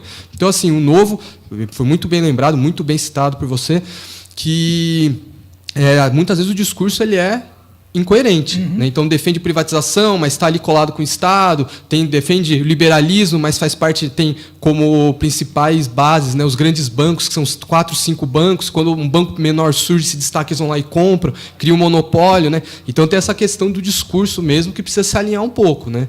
Então, fica sendo um Novo que já nasce meio velho nesse sentido. Né? Mas é interessante, sim, que eu acho que boa parte dos eleitores do PSDB, que se desiludiram com o PSDB e que não votariam exatamente no Bolsonaro por tudo que ele representa, né, foram para o Novo, foram para a Marina. Né? Na minha família mesmo, eu tenho vários exemplos de pessoas que foram para o Novo por conta da decepção com o PSDB. Exatamente. A gente falou do Henrique Meirelles, deve ser um pouco frustrante para ele ter gastado tanto e ele tá brigando ali com o Cabo da Ciolo, que ficou lá no monte só apenas, lá não gastou quase nada. R$750, né? Exatamente. Agora, vou dizer para você, a propaganda de televisão, para mim, a melhor foi a do Meirelles. Chama o Meirelles, virou um bordão. Redes sociais também, entendeu? Foi muito bem. Ele teve a ideia de mexer em rede social, né? Contratou uma equipe jovem, ele sempre fala isso, né? Para tentar entrar com meme, com tudo de coisa, e até uma campanha de destaque, até, né? Para quem não tem zero carisma, zero. E uma imagem personificada do velho. Exatamente. Né? Do ponto de vista do velho tudo, político, muito. da velha pessoa, de tudo. O problema é que ele tem zero carisma. Foi a palavra totalmente. Total. Tentou-se, né? Forçou. Acho que até foi uma forçada de barra ali. Foi muito bem feito, né? Enfim, mas não está refletindo aí, né? Enfim. Até entra uma outra questão. A associação do nome do Michel Temer, né? Que é um governo extremamente impopular. E do governo Lula também, né? Que ele foi. Enfim. O Haddad chamou ele no debate que ele participou de tudo que aconteceu no governo Lula, responsabilizando ele. Foi até meio indelicado, né? Mas tudo bem. Deixa eu dar os percentual aqui do João Dória. Do governo de São Paulo, João Dória com 33,12% e Paulo Scaff com 21,98%. 30% das urnas apuradas, está demorando um pouquinho mais em São Paulo, mas é porque a gente já teve, por exemplo, um resultado já concreto ali no Paraná, né, o Kaique? O Paraná, o Ratinho Júnior do PSD já foi eleito, né, com 96% das urnas apuradas, com 60,08%, ou seja, já está eleito. E uma diferença, deixa eu até apertar aqui, pegar aqui, a diferença grande para com a Cida Borghetti do PP, aí, com 15,54%. Em São Paulo temos duas surpresas. Né? A primeira é o Márcio França encostar no SCAF, encostou mesmo. Né? 21,38%. A situação vai ser decidida voto a voto. Sim. E a segunda, o Suplicy. Mas eu, na pesquisa da barbearia, fui fazer a barba na sexta-feira, aí fiquei lá deitadinho fazendo a barba e só escutando a movimentação ao meu redor. Né? E a movimentação era clara. O pessoal ia votar no Major Olímpio por causa do Bolsonaro. E então, quer dizer, quando eu comecei a ouvir isso, e acaba que o sujeito digita 17 e vai no 17, né? Quer dizer, e foi o que aconteceu. Tanto que na manhã de hoje, eu coloquei no meu WhatsApp, eu falei, o Major Olímpio vai passar o Suplicy e vai ser a Mara e o Major Olímpio, parece que é o que vai dar. E a outra coisa também que, por um comentário do meu filho, que tem muitos amigos em Belo Horizonte, foi a questão lá de Minas Gerais, né? Que o Zanan, como é o nome dele? Zenan? que o também do Novo, né? vai para o segundo turno. Romeu Zema do Novo. Zema, vai para o segundo turno, porque a curva, porque na pesquisa eu acho muito importante você ver a tendência, né? Você vê a linha da pesquisa do Zema, do Zema, ela é claramente ascendente, quer dizer, isso Sim. mostra que há uma tendência que vai se confirmar no outro dia, né? Só para contextualizar, o Romeu Zema do Partido Novo está com 44,28%. E o Antônio Anastasia, que a gente vem comentando aqui, que é um nome forte, PSDB e tudo mais, com 29,80%. É o Partido Novo, pelo menos em Minas Gerais, tendo um posicionamento Essa questão do interessante. Bolsonaro a gente vê muito bem no Rio, né? O Wilson Witzel, que estava nas últimas pesquisas, alguns dias atrás, aparecia nem em quarto lugar, quinto lugar, e agora ele já está com mais de 40%. Né, Vai ser eleito. Vai ser eleito lá. Batendo Eduardo Paes. Passando bastante lá. E a gente vê aqui em São Paulo mesmo, a gente já começa a ter as primeiras pesquisas, a apuração para candidatos a deputado estadual e federal, e a maioria de candidatos de direita, né, liderando, tanto para estadual quanto federal, candidatos do Bolsonaro, candidatos do PSL estando em primeiro lugar, e depois vem mais candidatos de direita. Então, qualquer base de apoio, qualquer ligação com o Bolsonaro tem uma influência muito forte para o eleitor. E aí vem aquele problema, né, que já foi comentado, né, que os últimos 2 presidentes que foram eleitos sem uma base partidária forte, né, e com alto apelo popular, né, para não dizer populista, foi o Jânio Quadros e o Collor, né? E os dois deu no que deu, né? Quer dizer, acabaram não completando o mandato. Quer dizer, como o Bolsonaro tem 20 e tantos anos de Congresso, não vem me dizer que ele não tem amigo lá dentro, porque ele tem. Sim. E a gente sabe que 70% vão voltar para o Congresso. Então ele conhece muito bem como é que a coisa funciona. Então eu acho que ele talvez tenha condições de fazer uma coalizão dentro do Congresso e conseguir governar até o final. Vamos aguardar, né? O problema é a oposição, né? Sim, o problema é a oposição, porque o PT estava despontando como tendo uma bancada também grande, né? Então, se ocorre ali uma reviravolta e, de repente, ele cria-se um bloco de oposição muito forte ao governo dele, aí ele também não aprova mais nada, né? Então, aí todo o discurso dele vai por água abaixo e vira mais um presidente que fica no limbo aí, esperando só o mandato acabar, né? Senado, então, o Major Olímpio com 26%, Mara Gabrilli 19%, o Suplicy do PT com 11% e Ricardo Trípoli com 9%. Suplicy ali um pouquinho abaixo do esperado nas pesquisas. O PT e o PSDB sendo varridos de São Paulo. Sendo varrido de São Paulo, exatamente. Né? O PT sempre teve uma dificuldade, né, no estado de São Paulo, mas o PSDB é uma surpresa, né? Apesar do Dória ainda estar em primeiro, né? O Dória provavelmente vai acabar ganhando, mas o fato concreto é que o PSDB enfraqueceu muito. A gente consegue ver já alguns dados municipais, por exemplo, eu estou vendo aqui em São José, com 68% das urnas, Bolsonaro aqui tem 60% dos votos. O Ciro com 10%, o Alckmin tem 9% aqui em São José, e o Haddad não está chegando a 8%. O PSDB é forte em São José, o Alckmin deve ser melhor aqui do que em outras regiões, né? Pelo jeito vai ser o dobro, né, do que é no resto do país. A mais que isso. Muito bem, na cobertura aqui das eleições 2018, a gente está atualizando as informações. O site do TSE eu não consigo acessar. A gente está pegando aqui as informações pelos portais, até a gente está com dificuldade também na apuração também no próprio portal da SP Rio Mais, justamente por esse congestionamento do site do TSE, do Tribunal Superior Eleitoral. Mas, enfim, para quem os governos que já foram aí, Rio Grande do Sul, Eduardo Leite, do PSDB, já está eleito, segundo turno, né? Segundo turno com Eduardo Leite, do PSDB, e José Ivo Sartori, do MDB. Com 88% das urnas apuradas, já se criou aí o segundo turno, 35,22% para Eduardo Leite, José Ivo Sartori com 31,56%. Outros resultados aí, eleito Espírito Santo, Renato Casagrande, do PSB, com 55,38%. No Distrito Federal, Rodrigo Hollenberg e Ibanez. Rodrigo Hollenberg, do PSB, e Ibanez, do MDB, segundo turno também, com quase 100% das urnas apuradas, 41,97% e 13,94%. Há uma diferença muito grande ali, né?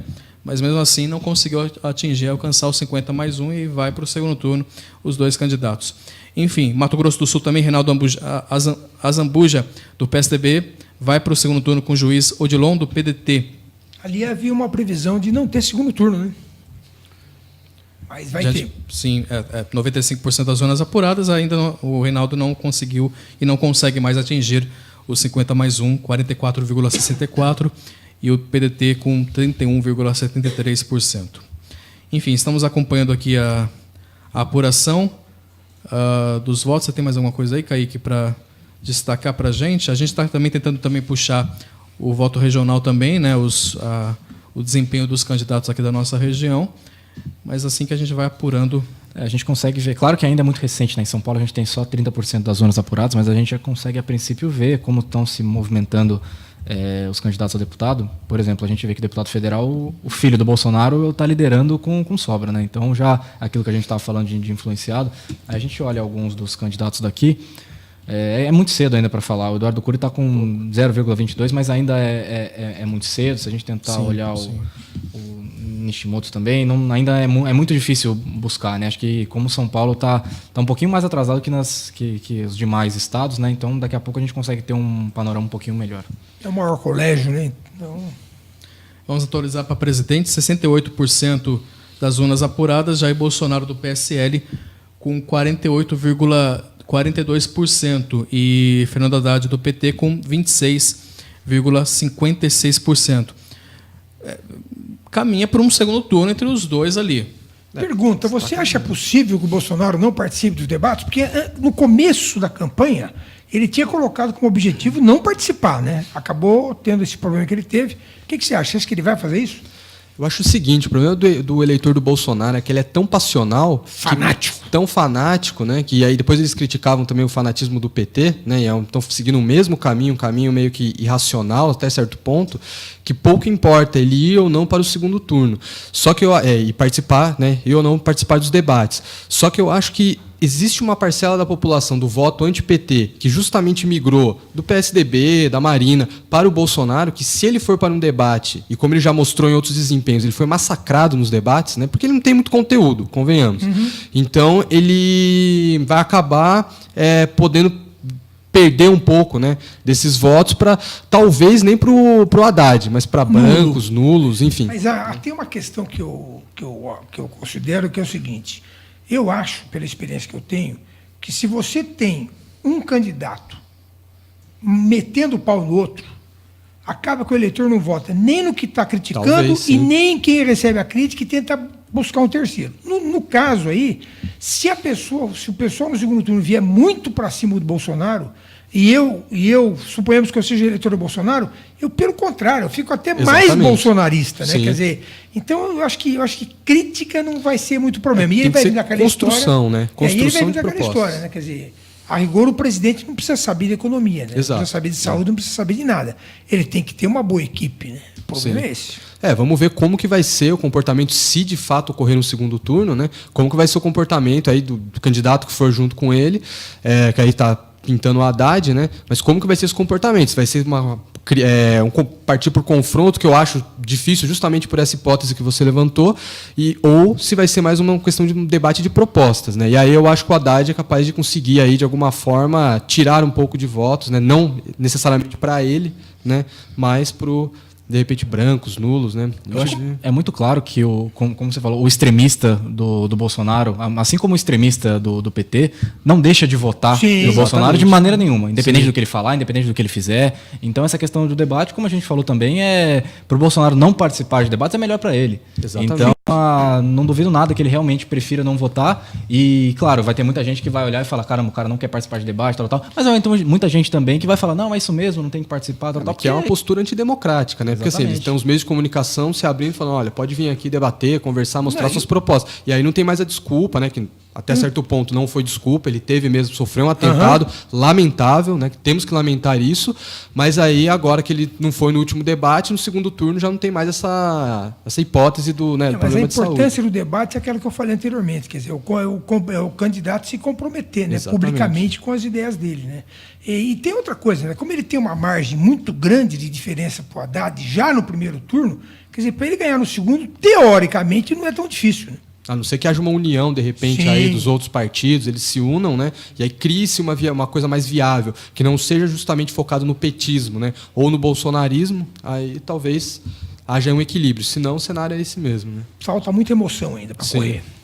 O internauta Rômulo Reis aqui está perguntando se será possível ainda uma virada de Ciro Gomes ultrapassando aí o Haddad. Pela pesquisa aqui atualmente, a gente atualizando 68%, o Ciro Gomes está com 12,37% contra 26,56%. Nem que ele tivesse os 32% de votos que faltam, ele não conseguiria, né? houve uma mobilização, até eu comentei uma onda de Ciro Gomes aí se colocando como um terceiro voto ali para a campanha dele depois no final. Talvez seja uma falta de estratégia também dos próprios candidatos que também, de certa forma, não se posicionaram como uma terceira via ali. Estava muito polarizado entre PT e anti-PT, entre Bolsonaro e anti-Bolsonaro, e de repente não tinha nenhum candidato tentando colocar, eu tenho uma opção melhor, eu sou melhor ali, eu posso, sabe, de repente... E aí o Ciro Gomes, quando entrou as pesquisas eleitorais dele vencendo o Bolsonaro no segundo turno, ele começou a tomar uma atitude diferente na campanha dele, se posicionando como uma alternativa para vencer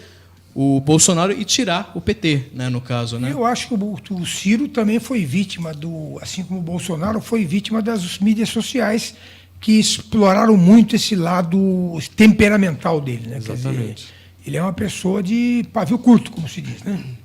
E o Ciro Gomes, eu acho que ele também a campanha dele foi um pouco drenada, né? Sangrou um pouco aí por conta de ataques do próprio PT também, né? Então o PT tentou aí de toda forma tirar um pouco do ímpeto da campanha dele, apesar de ele ser um candidato aí que, como você falou antes, né, no segundo turno ele ganharia, o que mostra uma coisa, que de fato há uma polarização muito acentuada, né? Ou porque quem vota no Bolsonaro não vota no PT e quem vota no PT não vota no Bolsonaro. Entretanto, se a gente tem uma terceira via, entre aspas, né, um candidato ali mais de centro, que se tivesse sido possível agregar ali os votos, de repente, de Ciro, Alckmin e Marina, que foi o que tinham tentado, né, umas 2 semanas atrás, ventilou-se isso, talvez ali tivesse conseguido mudar um pouco esse cenário. Mas agora eu acho que já é tarde. Já está com 12%, Inês está morta e dificilmente a gente vai... Agora, se o Ciro tivesse sido candidato a presidente com o PT de vice, exatamente, aí seria uma chapa, eu acho que essa foi bem palatável. Da eleição toda, né, eu avalio que talvez tenha sido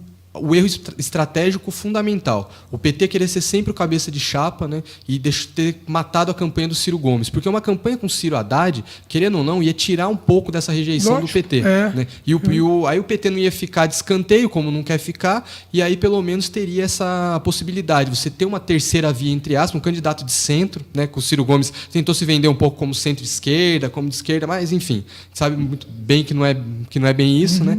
E aí acabou essa resultado da polarização mesmo. Muito do voto contra o Haddad, quem não vota no PT, é justamente por causa do partido, né? Ele teve uma rejeição enorme quando ele saiu de São Paulo, mas o Brasil vivia o auge do antipetismo, época de impeachment e tudo mais. Então, acredito que, como vocês falaram, é que o PT teve a ganância do poder, né? Que todos, sempre tem, como todos, claro. O PSDB mesmo, quer dizer, a vaidade imperou, claro. Porque, na verdade, na minha opinião, o ideal teria sido Dória presidente, Alckmin senador e Márcio França governador. Tem uma briga dentro do partido por conta disso, né? Pois é, mas se fizesse uma chapa desse tipo, fazia barba, cabelo e bigode, mas... Teve até uma entrevista de um dos fundadores do PSDB, que saiu aí ontem, se eu não me engano, dizendo que se o Dória for eleito, o partido morre, porque vai ter uma cisão dentro do partido, né? Acredito. Então, porque vai ser uma ala tradicional com essa ala mais nova, e aí teve essa bolsonarização do Dória, que ele tentou, né, se colar um pouco a imagem do Bolsonaro, que é uma coisa que ele não vendia na última eleição. Então, assim, é uma questão complicada. Vai ter um realocamento de forças aí depois dessa eleição, né?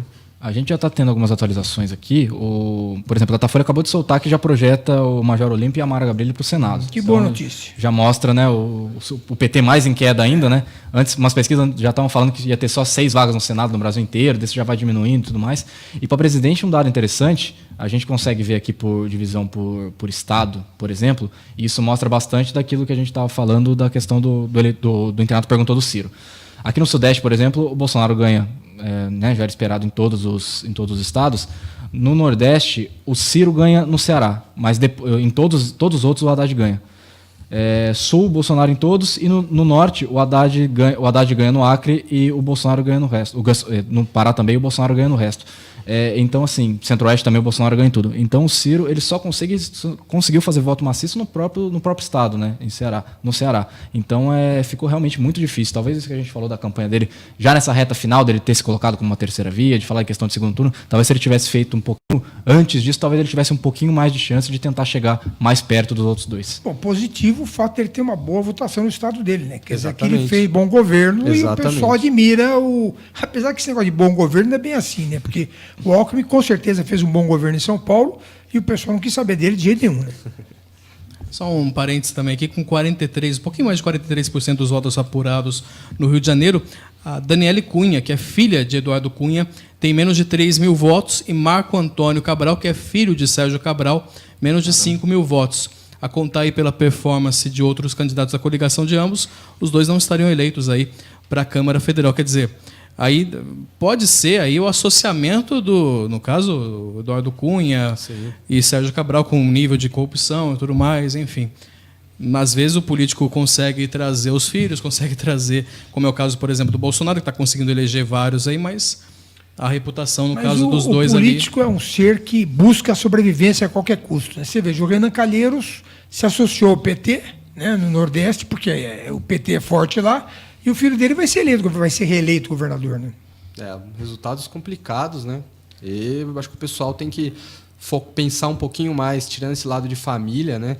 E vou focar mais nas propostas mesmo, não por tantas propostas genéricas. Porque o que a gente viu nessa eleição também, principalmente para os cargos do Legislativo, uma explosão de propostas genéricas, né? Saúde, educação, toda eleição é assim, mas parece que nessa houve um esvaziamento ainda maior de propostas objetivas e específicas, até por conta da crise que o país está vivendo, né? Para essa migração de vou votar em alguém que eu conheço, que é filho de um político conhecido. Então são resultados bem complicados. E ainda bem que no Rio de Janeiro aí não está tão... Né, essas duas pessoas... O fato é que a gente precisa ter o voto distrital, né? Porque sem o voto distrital vai ficar essa farra aí o tempo inteiro. E o outro problema que aconteceu agora muito grave é o fundo partidário, né? Porque realmente só os cabeças de chapa que pegaram o dinheiro para a campanha, né? E o voto distrital, eu acredito também que vai diminuir as despesas com campanha, né? O problema do fundo partidário também é que os partidos, primeiro, eles não se importaram com os deputados estaduais, eles colocaram os puxadores de votos como deputados federais, porque aí conta na bancada e depois na repartição do fundo partidário, né? E um outro ponto curioso do fundo partidário é que tem, com a legislação, com essas mini-reformas políticas que foram feitas, existe uma determinação de que 30% do valor deveria ser empregado na campanha de mulheres, né? Só que os partidos não precisam empregar isso na forma de dinheiro. Então, o cara presta, entre aspas, um serviço. Então, por exemplo, o partido dá estrutura de advogado, contador e marketing, né? Propaganda e publicidade para as mulheres. Então, assim, o dinheiro vai todo para os cabeças de chapa, para os puxadores de votos, e aí as mulheres deveriam ter 30% de suas campanhas, acabam não tendo esse dinheiro, né, para elas, porque o partido fala, não, eu já destinei esse valor em serviço de contador, marketing, advogado. Né? Muito bem, vamos atualizar o Senado? Na sua tela aí já os candidatos... Deixa eu pegar aqui para mim também, que eu não consigo enxergar direito ali. Major Olímpio com 26%, Mara Gabrilli com 18%, Suplicy com 12% e Trípoli com 9%. Muito bem, aí a situação atual para o Senado. Presidente, tem presidente aí também? 79% das urnas apuradas aqui pela contagem. Se não tiver, não tem problema. Bolsonaro com 48%, Haddad com 26%, Ciro Gomes com 12% e Alckmin com 5%. Vai se consolidando os números, né? Eles estão se consolidando. Ele está se mantendo nos 48 e o Haddad com 26, mas cada um, né, mantém na casa ali, mas vai descendo um pouquinho os decimais. Então a tendência, pelo menos até agora, com quase 80%, é que. O fato é que tem os dois vão para o segundo turno. Sim. E tá... Segundo turno praticamente quase consolidado entre Jair Bolsonaro e Fernando Haddad. Havia-se uma expectativa aí de... Até muita gente levantou isso do Jair Bolsonaro já conseguir se eleger no primeiro turno, mas diante de tantos candidatos e a polarização que teve nessas eleições era muito difícil, né? Apesar de um cenário ser defendido por muitos militantes aí do Bolsonaro. E eu conheço muita gente que ia votar no Alckmin, por exemplo, e votou no Bolsonaro para ver se conseguia não ter segundo turno. Foi a antecipação do voto útil, com né? certeza. Nessa eleição, que nem eu tinha ressaltado no bloco anterior, a gente teve um tempo de campanha muito menor. Então, assim, e quando a gente via que nesse cenário de polarização, que justamente na reta final os eleitores tendem a se decidir mais, né, próximos da eleição, quanto mais próximo está chegando o pessoal, decide em quem votar. Nessas eleições que foram muito mais curtas, né, isso aí é um fenômeno que aconteceu, acho que nesses últimos dias. Né? Então, de fato, deu essa desenhada no contorno que a gente está vendo aí. Estamos quase 80%, né, das urnas apuradas e está se delineando realmente esse segundo turno. Né? Muito bem, você acompanhando aqui as eleições, a cobertura das eleições 2018. Obrigado já pela sua audiência, viu? Você que está acompanhando tanto na transmissão pelo Jornal do Vale, como também o Jornal Vale, como também com a transmissão do Facebook da SP Rio Mais. Bom, a gente vai fazer um intervalo, até porque a gente não é de ferro, né? Para tomar uma aguinha, para Mas permaneça aqui na audiência, porque a gente já vai atualizando.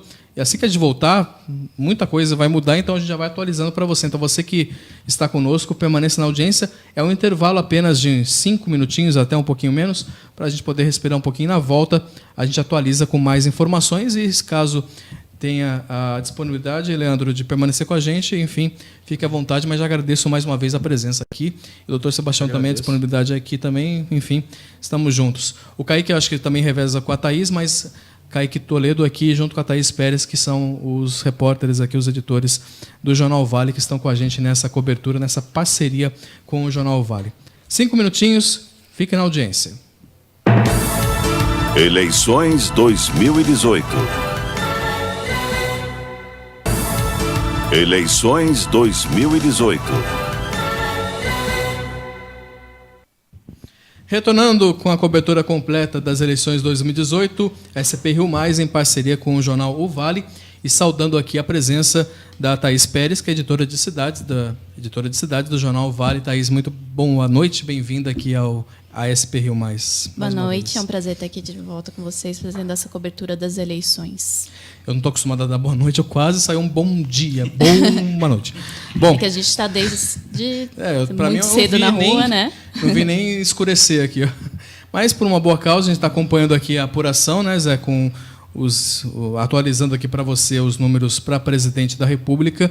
A gente até estava comentando aqui que, por enquanto, o cenário do Estado é um pouquinho mais complicado, está demorando um pouquinho mais para sair os resultados e não dá para a gente mostrar um pouquinho do perfil aí pegando, por exemplo, os candidatos aqui da nossa região, né? Até porque está um nível ainda muito baixo, um índice muito baixo de votos, enfim, de sessões apuradas. Para presidente da República, 86% já das urnas apuradas, Jair Bolsonaro com 47,60%, o Fernando Haddad com 27,24% e Ciro Gomes com 12,45%. Já está meio consolidado aí o segundo turno entre Jair Bolsonaro e Fernando Haddad. Até porque a gente vê que o Nordeste ainda não está muito, né, não tem uma porcentagem muito alta de apuração, então a tendência é que o Bolsonaro ainda caia um pouquinho, né, que na verdade que o Haddad cresça um pouquinho, eu acho que vai chegar bem próximo daquilo que o Ibope previu na boca de urna. Para governo do Estado, 66%, ele vai atualizar aqui, mas João Dória com 32,30%, Paulo Scaff com 21,60%, Márcio França com 21,24%, está ali brigando, a briga está bonita entre Paulo Scaff do MDB e Márcio França do PSB. Isso te agrada? A pergunta não é essa, não é se te agrada, mas isso te surpreende ou não, Zé? Eu acho que não me surpreende, porque eu acho que na última semana a gente viu uma ascensão assim do Márcio França, né? E a partir do debate, eu acho que o Márcio França se apresentou bem no último debate, e eu acho que a partir dali ele começou até a roubar votos de outros candidatos. A gente lá do jornal, a gente entrevistou o França logo quando ele assumiu o governo do Estado, e ele foi muito taxativo, muito sensato em dizer: as pessoas não me conhecem, as pessoas não sabem quem eu sou, então eu tenho pouquíssimo tempo, eu tenho 6 meses para fazer nome contra 2 caras de muita... o Dória com muita mídia e o Scaff com muito nome, né, muitos anos aí já em evidência. Então eu acredito que conforme foi aparecendo cada vez mais, e nem em questão de campanha de televisão também, mas em questão de debate, ele sabia o que ele tinha que fazer para poder chegar. Então ele realmente começou a atacar bastante, principalmente o Dória, né, nessa questão de disputa para ver quem o herdeiro do governo Alckmin, por exemplo, ele conseguiu fazer bastante o nome em cima disso. Então eu acho que essa guinada dele nessa reta final era esperado. Agora ver se ele vai conseguir ultrapassar o Scaff, porque a diferença que a gente vê aqui é de 50 mil votos. É pouquíssima coisa para um estado que ainda está com 66% de urnas apuradas. Eu acho interessante que o Márcio França ele apostou bastante no Vale do Paraíba, trazendo uma vice daqui, uma vice conhecida daqui. E também a gente consegue ver que o João Dória e o Márcio França, ao contrário do Scaff, eles tiveram mais visitas ao Vale do Paraíba do que o próprio Scaff. O Márcio França, reconhecendo o Vale do Paraíba como um reduto importante, um lugar para angariar muitos votos, talvez o Scaff e ele tenham tido essa pouca diferença de votos agora mais pegada na apuração. a gente vai conseguir ver esses erros de campanha, talvez, ver esses acertos e esses erros. A escolha da Nicole Luque como vice foi um ponto muito estratégico do França, né? Porque ele já é um pouquinho mais guinado para a esquerda, até o Dória bate bastante nele por conta disso, e ele escolheu alguém estrategicamente a dedo. Como assim, por exemplo, ele vem aqui numa região, que é o Vale do Paraíba, que é uma região extremamente conservadora, muito ligada à direita, muito ligada ao PSDB, mas ele sabe que ela, como mulher, como atuante, como, né, coronel militar, então ela conseguiria puxar para ele muito voto, talvez de pessoas que votassem no Dória. Então, assim, tenho certeza que para ele, claro que a gente vai ver depois os resultados daqui da região, e a tendência é que o Dória esteja muito disparado, mas eu tenho certeza que alguns dos votos que o Márcio França conseguir aqui vai ser por conta da coronel Nicole Luque. França, inclusive, nunca deixou de elogiar o Geraldo Alckmin aqui em São José dos Campos, em outras cidades que ele passou pelo Vale. A gente até a gente consegue ver diferença por município aqui da região para presidente, e a gente vê essa questão do Alckmin, que é curioso. O Alckmin ele não está chegando na eleição geral em 5% né, com as zonas apuradas, mas a gente vê aqui, por exemplo, em São José, ele tem 10%, em Taubaté ele chega a 12%, por exemplo. Você vai chegar em Pinda, que é, né, o berço dele, a terra dele, ele chega em 12, em Taubaté a 15%. Então, o PSDB ainda tem muita força aqui na região, e o Alckmin principalmente. Então, o França, ele soube, sempre que ele veio para cá, ele soube conseguir lidar com isso, soube tentar puxar um pouquinho também, porque por mais que a região seja muito ligada ao PSDB, o Dória também acabou se queimando um pouco por sair do governo, isso é uma coisa que ele bate bastante. Então, ele sabia que tinha alguns votinhos indecisos ali na questão do PSDB que ele conseguiria puxar para ele. No recorte aqui no cenário, a presidente no estado de São Paulo, o Alckmin está com 9,54%, todo o estado, né? Pegando todo o estado aí, Jair Bolsonaro com 53,03% em São Paulo, e o Haddad com 16,37%. Então, quer dizer, a diferença é muito grande para os dois candidatos aí. Se fosse em São Paulo, o Jair Bolsonaro já teria levado no primeiro turno. No Sul e no Sudeste, o Bolsonaro só não ganharia no primeiro turno em Minas, que ainda precisa apurar e tudo mais. A tendência é que termine mais ou menos perto do que está agora, mas dos 7 estados aí do Sul e Sudeste, ele só não ganharia em Minas no primeiro turno. Senado, Major Olímpio, do PSL, com 26,30%, Mara Gabrilli, do PSDB, com 18,81%, teriam aí... Esses são os dois. Eduardo Suplicy, do PT, com 12,81%. Depois o Trípoli, com 9,7%. Mauro Image, com 8,55%. Cenário aí que a gente já veio comentando aqui, o Suplicy, do PT, aí, contrariando um pouco algumas das pesquisas, aí está em terceiro colocado aí na disputa pelo Senado. Mostra a força do Bolsonaro, né? Porque até pouco tempo atrás o Major Olímpio nem aparecia entre os 2 primeiros, né? Até às vezes nem entre os 3 primeiros entre as pesquisas. E ultimamente, com tanta força, aparecendo cada vez mais, e a gente vê esse destaque aqui, que ele já está com mais de 6 milhões de votos. Sem dúvida foi levado pelo Bolsonaro. Né? Com certeza. Deputado estadual, a Janaína, até então a gente tem que colocar aqui, porque as urnas ainda estão muito... como é que fala? A apuração está muito ainda demorada ainda aqui no estado de São Paulo, mas numa porcentagem aqui nos primeiros, deputado estadual, Janaína Pascoal, do PSL, com 10,02%, Arthur Mamãe Falei, que é daquele canal na Mamãe Falei, com 2,30%, e o Carlos Janazini, é isso? Janazzi, do PSOL, né? Janazzi, do PSOL, com 1,09%. Coronel Telhado, do PP, com 1,04%. Enfim, como eu falei, ainda está complicado ainda de ver esse cenário. Deputado federal Eduardo Bolsonaro, do PSL, e Joyce, do PSL, ambos aí candidatos do partido de Jair Bolsonaro, estão aí liderando. Celso Russomano, do PRB, com 1,97%. Kim Kataguiri, do DEM, 1,80%. Tiririca está de volta aí, do PR, com 1,70%. Enfim, esse é um cenário ainda muito incerto, muito longe ainda do que é o atual, mas a gente comenta que, pelo menos os deputados federais, são figurinhas já meio carimbadas aqui, né? Todos esses já são garantidos, né? A gente já pode dizer que sim, teria que haver uma reviravolta muito grande para algum desses ficar de fora. E uma coisa que chama atenção é que você citou 10 candidatos, 5 de cada, 5 federais, 5 estaduais, só tem um candidato de esquerda. Né? Inclusive o PSL coloca 2, por enquanto, como estadual, entre os líderes, 2 como federal. Sim. Então, assim, o antipetismo, né, que vive o momento do Brasil já há alguns anos está voltando. Claro que São Paulo sempre foi, né, um estado muito mais voltado para a direita, muito mais conservador e tudo mais, mas chama um pouquinho a atenção também. A gente tem que ver como que vai ser, até porque a partir de agora nessas eleições tem a questão, né, do número de eleitos que cada um vai ter para poder ter representatividade. Então pode ser que alguns partidos menores percam aí um pouquinho disso e a gente vê como isso vai influenciar a partir do ano que vem. Muito bem, acompanhando aqui a cobertura das eleições de 2018, como a gente vem informando, além da informação que chega também para a gente aqui, também você pode acompanhar no site da SP Rio Mais, que tem conexão também com o portal do TSE, o Tribunal Superior Eleitoral. Lá você tem, clicando lá, você tem um ícone para você entrar e ver aí a apuração em tempo real junto com o TSE. Algum destaque aqui que a gente pode colocar aqui, por enquanto, atualizando aqui para presidente, a gente está com 88%, é isso? 88% das zonas.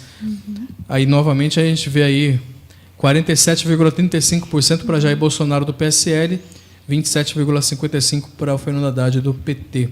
Cada vez mais aí, como você mesmo disse, vem esses pontinhos percentuais para mais ou para menos, enfim, mas é um cenário que se consolida. Eu acho que a gente comentou, o Ciro Gomes talvez consiga, não mais conseguiria passar o Fernando Haddad e entrar para um segundo turno. A onda Ciro não pegou, né? A onda Ciro era foi difícil, só uma né? A gente sabia que era muito difícil. O Brasil, por mais que tenha por mais não, pelo contrário, tem o antipetismo e tem o antibolsonarismo, no caso, e isso só, ao invés de afastar os dois, isso influencia o outro lado, né? Infelizmente, não falando bem ou mal de um ou outro, mas às vezes o candidato, o eleitor, ele pensa, eu não quero votar em fulano, então eu vou votar diretamente no outro que pode ligar. É o que a gente falava aqui em questão de pesquisa, em questão de antecipar o voto útil, porque eu tenho certeza que muita gente foi votar hoje e votou para presidente, às vezes nem gosta do Bolsonaro, mas votou para poder acabar no primeiro turno, ou nem gosta do Haddad e votou nele para tentar que tenha segundo turno. Para governador, eu tenho certeza que muita gente votou no França para tentar talvez tirar o Dória ou o Scaff. Para senador, muita gente talvez tenha votado no Olímpio e na Mara para não ter o PT, ou o contrário, para não ter o Olímpio. Até para deputado, eu conheço gente que vota direto em sigla, já pensando em legenda, pensando no coeficiente eleitoral, já pensando direto numa oposição. Ou seja, a gente tem uma eleição que é muito pautada, às vezes, mais pelo voto contra do que pelo voto a favor. Isso, claro, é bom porque a gente tem essa opção, a gente pode fazer isso se a gente quiser, mas infelizmente é triste ver como caminha, né, os nossos representantes, a gente tendo que escolher contra alguém que a gente não gosta do que a favor de alguém que seja mais perto dos nossos ideais e conceitos. Agora, nesse segundo turno, a gente vai ver o que esse eleitor que não gosta tanto do Bolsonaro e também não gosta do PT, qual vai ser a decisão dele. E aí que a gente vai ver qual que é a... Acabou de ter uma atualização em São Paulo. Exatamente. Eu até me distraí porque... 93%. Do nada, eu estou comentando exatamente. isso. De repente, 93%. A gente tem aqui 93% da apuração de São Paulo e o Márcio França passou na frente do Paulo Scaff com 21,35% e o Paulo Scaff em seguida com 21,27%. O João Dória está com 31,80%, ainda liderando, mas indicando para um segundo turno aí entre Márcio França e João Dória. Olha que reviravolta, hein? A diferença ainda é muito pequena, né? São 15 mil votos só. 15 mil votos não é nada, né? Para um colégio eleitoral tão grande como São Paulo, o maior do Brasil. Mas com 93%... A gente tem que ver em qual região, às vezes, né, ainda está... Às vezes a gente não sabe como é que está, por exemplo, Baixada Santista, onde o França é muito forte. Então, vamos ver. Mas é um cenário muito interessante. É uma campanha, inclusive, que, claro, o Dória, né, é um favorito, mas que o Márcio França, caso ele esteja no segundo turno, ele vai poder fazer uma campanha muito forte pesando nisso aí. Eu atualizei aqui 2 vezes até, realmente 93% já das urnas apuradas. Então, portanto, atualizando aqui, pelo menos o Portal UOL aqui está informando que, de certa forma, o Major Olímpio já estaria eleito, né? Aqui a informação do PSL com 25,80%. E aí fica os demais aí, acho que talvez não sei se por coeficiente eleitoral, mas o Senado não, a vaga do Senado são os mais votados ali, já entram as 2 cadeiras, é isso? Então, quer dizer, teoricamente, então, as 2 cadeiras já seriam ocupadas por 2 integrantes, quer dizer, por um integrante do PSL e outro do PSDB, que é a Mara Gabrilli. É muito difícil. O 13%, com 93% das urnas, é muito difícil do PT conseguir passar o PSDB nessa. Eu acho que agora aqui já está praticamente decidido também. Muito bem. 8 horas e 11 minutos. Você está aqui conosco acompanhando a cobertura completa das eleições 2018. Eu acho que a gente já vai caminhando para o encerramento aqui dessa cobertura. Com esses números, então, praticamente já consolidados no cenário, pelo menos o cenário a governador, ainda pode haver, como você mesmo diz, dependendo da zona em que esteja sendo aberta as urnas, pode ainda haver uma reviravolta entre... Ainda vai ficar muito, ainda, né? Somente 100% a gente consegue definir quem que o João Dória vai pegar no segundo turno, mas já é garantido o segundo turno ao governo do estado de São Paulo. Aí fica entre Márcio França ou Paulo Scaff. Para presidente da República, pelo menos eu acho que o cenário já está consolidado, né? De certa forma aí, eu acho que o Ciro Gomes não consegue avançar e o Jair Bolsonaro talvez não consiga, não sei, avançar para 50+1 e ganhar no primeiro turno? É um pouco difícil, né? Difícil, né? A gente vai olhando aqui as urnas apuradas em determinados lugares, a gente vê que ainda falta no Nordeste, onde o PT é historicamente muito forte. Então é um pouco difícil que consiga. E é importante dizer que, por mais que o eleitor prefira um candidato ou outro, é importante ter segundo turno, né? É importante para a democracia, é importante para, como a gente falava em outros blocos, para o debate direto. Se o candidato for o melhor, né, se tiver o maior número de eleitores, ele vai ganhar de um jeito ou de outro. Então é importante que haja para poder ter um debate direto, para poder, como falou, tem muita notícia falsa, muita informação que é veiculada e às vezes a gente não tem o candidato com oportunidade de falar se é verdade ou se desmentir. Então é bom que os dois se enfrentem diretamente, com um tempo um pouco mais adequado, um direto com o outro. Vamos ver como que... Esclarecer cada um dos pontos. Né? Exatamente. Claro, se confirmar esse eventual segundo turno entre o Bolsonaro e o Haddad, que eles possam se enfrentarem em debates para que a gente possa ouvir os dois e decidir qual é o melhor futuro do Brasil. E quem apoia quem também, né? Os demais outros candidatos, quem que eles vão se tornar, a posição deles diante desse segundo turno também. Que fica aí a dúvida também, enfim. Será que o candidato do PSDB apoiaria o Fernando Haddad, do PT? Acho que é mais fácil eles não se manifestarem, né? Eu acho que vão ficar... É a tendência, né? A tendência seria histórico, uma coisa histórica. Eles não vão querer se alinhar ao Bolsonaro, talvez, né? E... É difícil. Um Alckmin que durante todo o tempo bateu de frente e foi durante uma campanha bastante, até um tom até duro, né? De repente... E de repente apoiar o Bolsonaro no segundo turno. Enfim, mas talvez seja um erro de estratégia do Alckmin, né? Ele acharam que desde o começo ele tinha que bater no Bolsonaro para tentar tirar votos dele. Como a gente falou, é muito difícil o eleitor que vota no Bolsonaro deixar de votar. Então talvez tenha sido um erro de estratégia do Alckmin. Quando ele percebeu isso, aí foi um pouquinho tarde demais. Infelizmente, assim, em termos de questão de democracia mesmo, foi uma campanha vexatória do PSDB. Eu acho que um candidato como o Alckmin, que tem nome, que em São Paulo, né, aí comandando o estado há muitos anos, ele não conseguir fazer 5 milhões de votos no Brasil inteiro, por enquanto, nem 5%, realmente é vexatório. Eu acho que a gente fala tanto da autocrítica que o PT tem que fazer depois de tudo que aconteceu. Parte faz, parte não faz, mas eu acho que o PSDB está seguindo na mesma linha e eles vão ter que ter umas reuniõezinhas a partir de amanhã aí para pensar muito bem no que vai acontecer a partir do ano que vem. Também precisam fazer autocrítica, né? Sim, com certeza. Sim. Bom, o Portal G1 já colocando o segundo turno, obviamente. 95% das urnas apuradas em São Paulo. Até o momento, João Dória, eu acho que não muda. Muda? 5% das urnas, dependendo da zona, da região, mas estaria brigando aí com... É muito pequena a diferença entre Márcio França e Paulo Scaff. É muito pequena a diferença. Saber um pouco. Nós vamos ler amanhã, né? Nós vamos no Jornal Abre Aspas, amanhã nós teremos. Nós vamos ler amanhã no Jornal Vale. No Jornal Vale junto com o Abre Aspas. Entre aspas. Não é isso? Exatamente. Bom, a gente vai encerrando aqui essa cobertura e agradecendo mais uma vez essa parceria com o Jornal Vale. Quer acrescentar alguma coisa? Você está vendo aí? Ou... Não, a gente quer só convidar o internauta para seguir na página aqui do Jornal Vale, que a gente vai sair daqui agora do SPR, a gente vai voltar para a redação, que a gente vai preparar uma edição extra digital para poder soltar na internet com todos os resultados, como vai ser, a gente está falando aqui, né, de como vai ficar tanto presidência, governo, Senado, também destrinchar os votos para deputado, tanto os eleitos quanto os daqui da região. Então, convidar o internauta para seguir aqui com a gente na página do jornal, que a gente vai publicar ainda uma edição especial extra digital com todos os resultados Esse e uma conteúdo vai análise estar no site do Jornal no Vale. site do jornal, nas redes Aquele sociais flip lá também, também, né? mandar também. A gente tem lá, se entrar na página do jornal, tem lá o número do WhatsApp para você poder receber as Isso. notícias, poder receber Sim, a tempo edição pelo WhatsApp também. Então a gente quer deixar o eleitor aí, o internauta, com o maior número de notícias possíveis a respeito dessa eleição. E a gente vai repercutir amanhã no entre aspas de amanhã. Por Com favor. certeza. Bom, então bons trabalhos, bom descanso Muito depois. obrigada. Muito obrigado pela parceria mais uma vez. E a gente sabe que essa parceria vem acrescentar cada vez mais para o jornalismo aqui da nossa região. Zé Guilherme, a gente se encontra daqui a pouco. Daqui a algumas horas a gente volta a se encontrar, tá? Sim. Não abre aspas. Obrigado pela sua companhia, você que esteve conosco. Nós tivemos picos muito grandes de audiência. Eu quero agradecer muito a sua audiência, a sua companhia, você que esteve conosco durante toda essa cobertura da SP Rio Mais, junto com essa parceria com o Jornal Vale.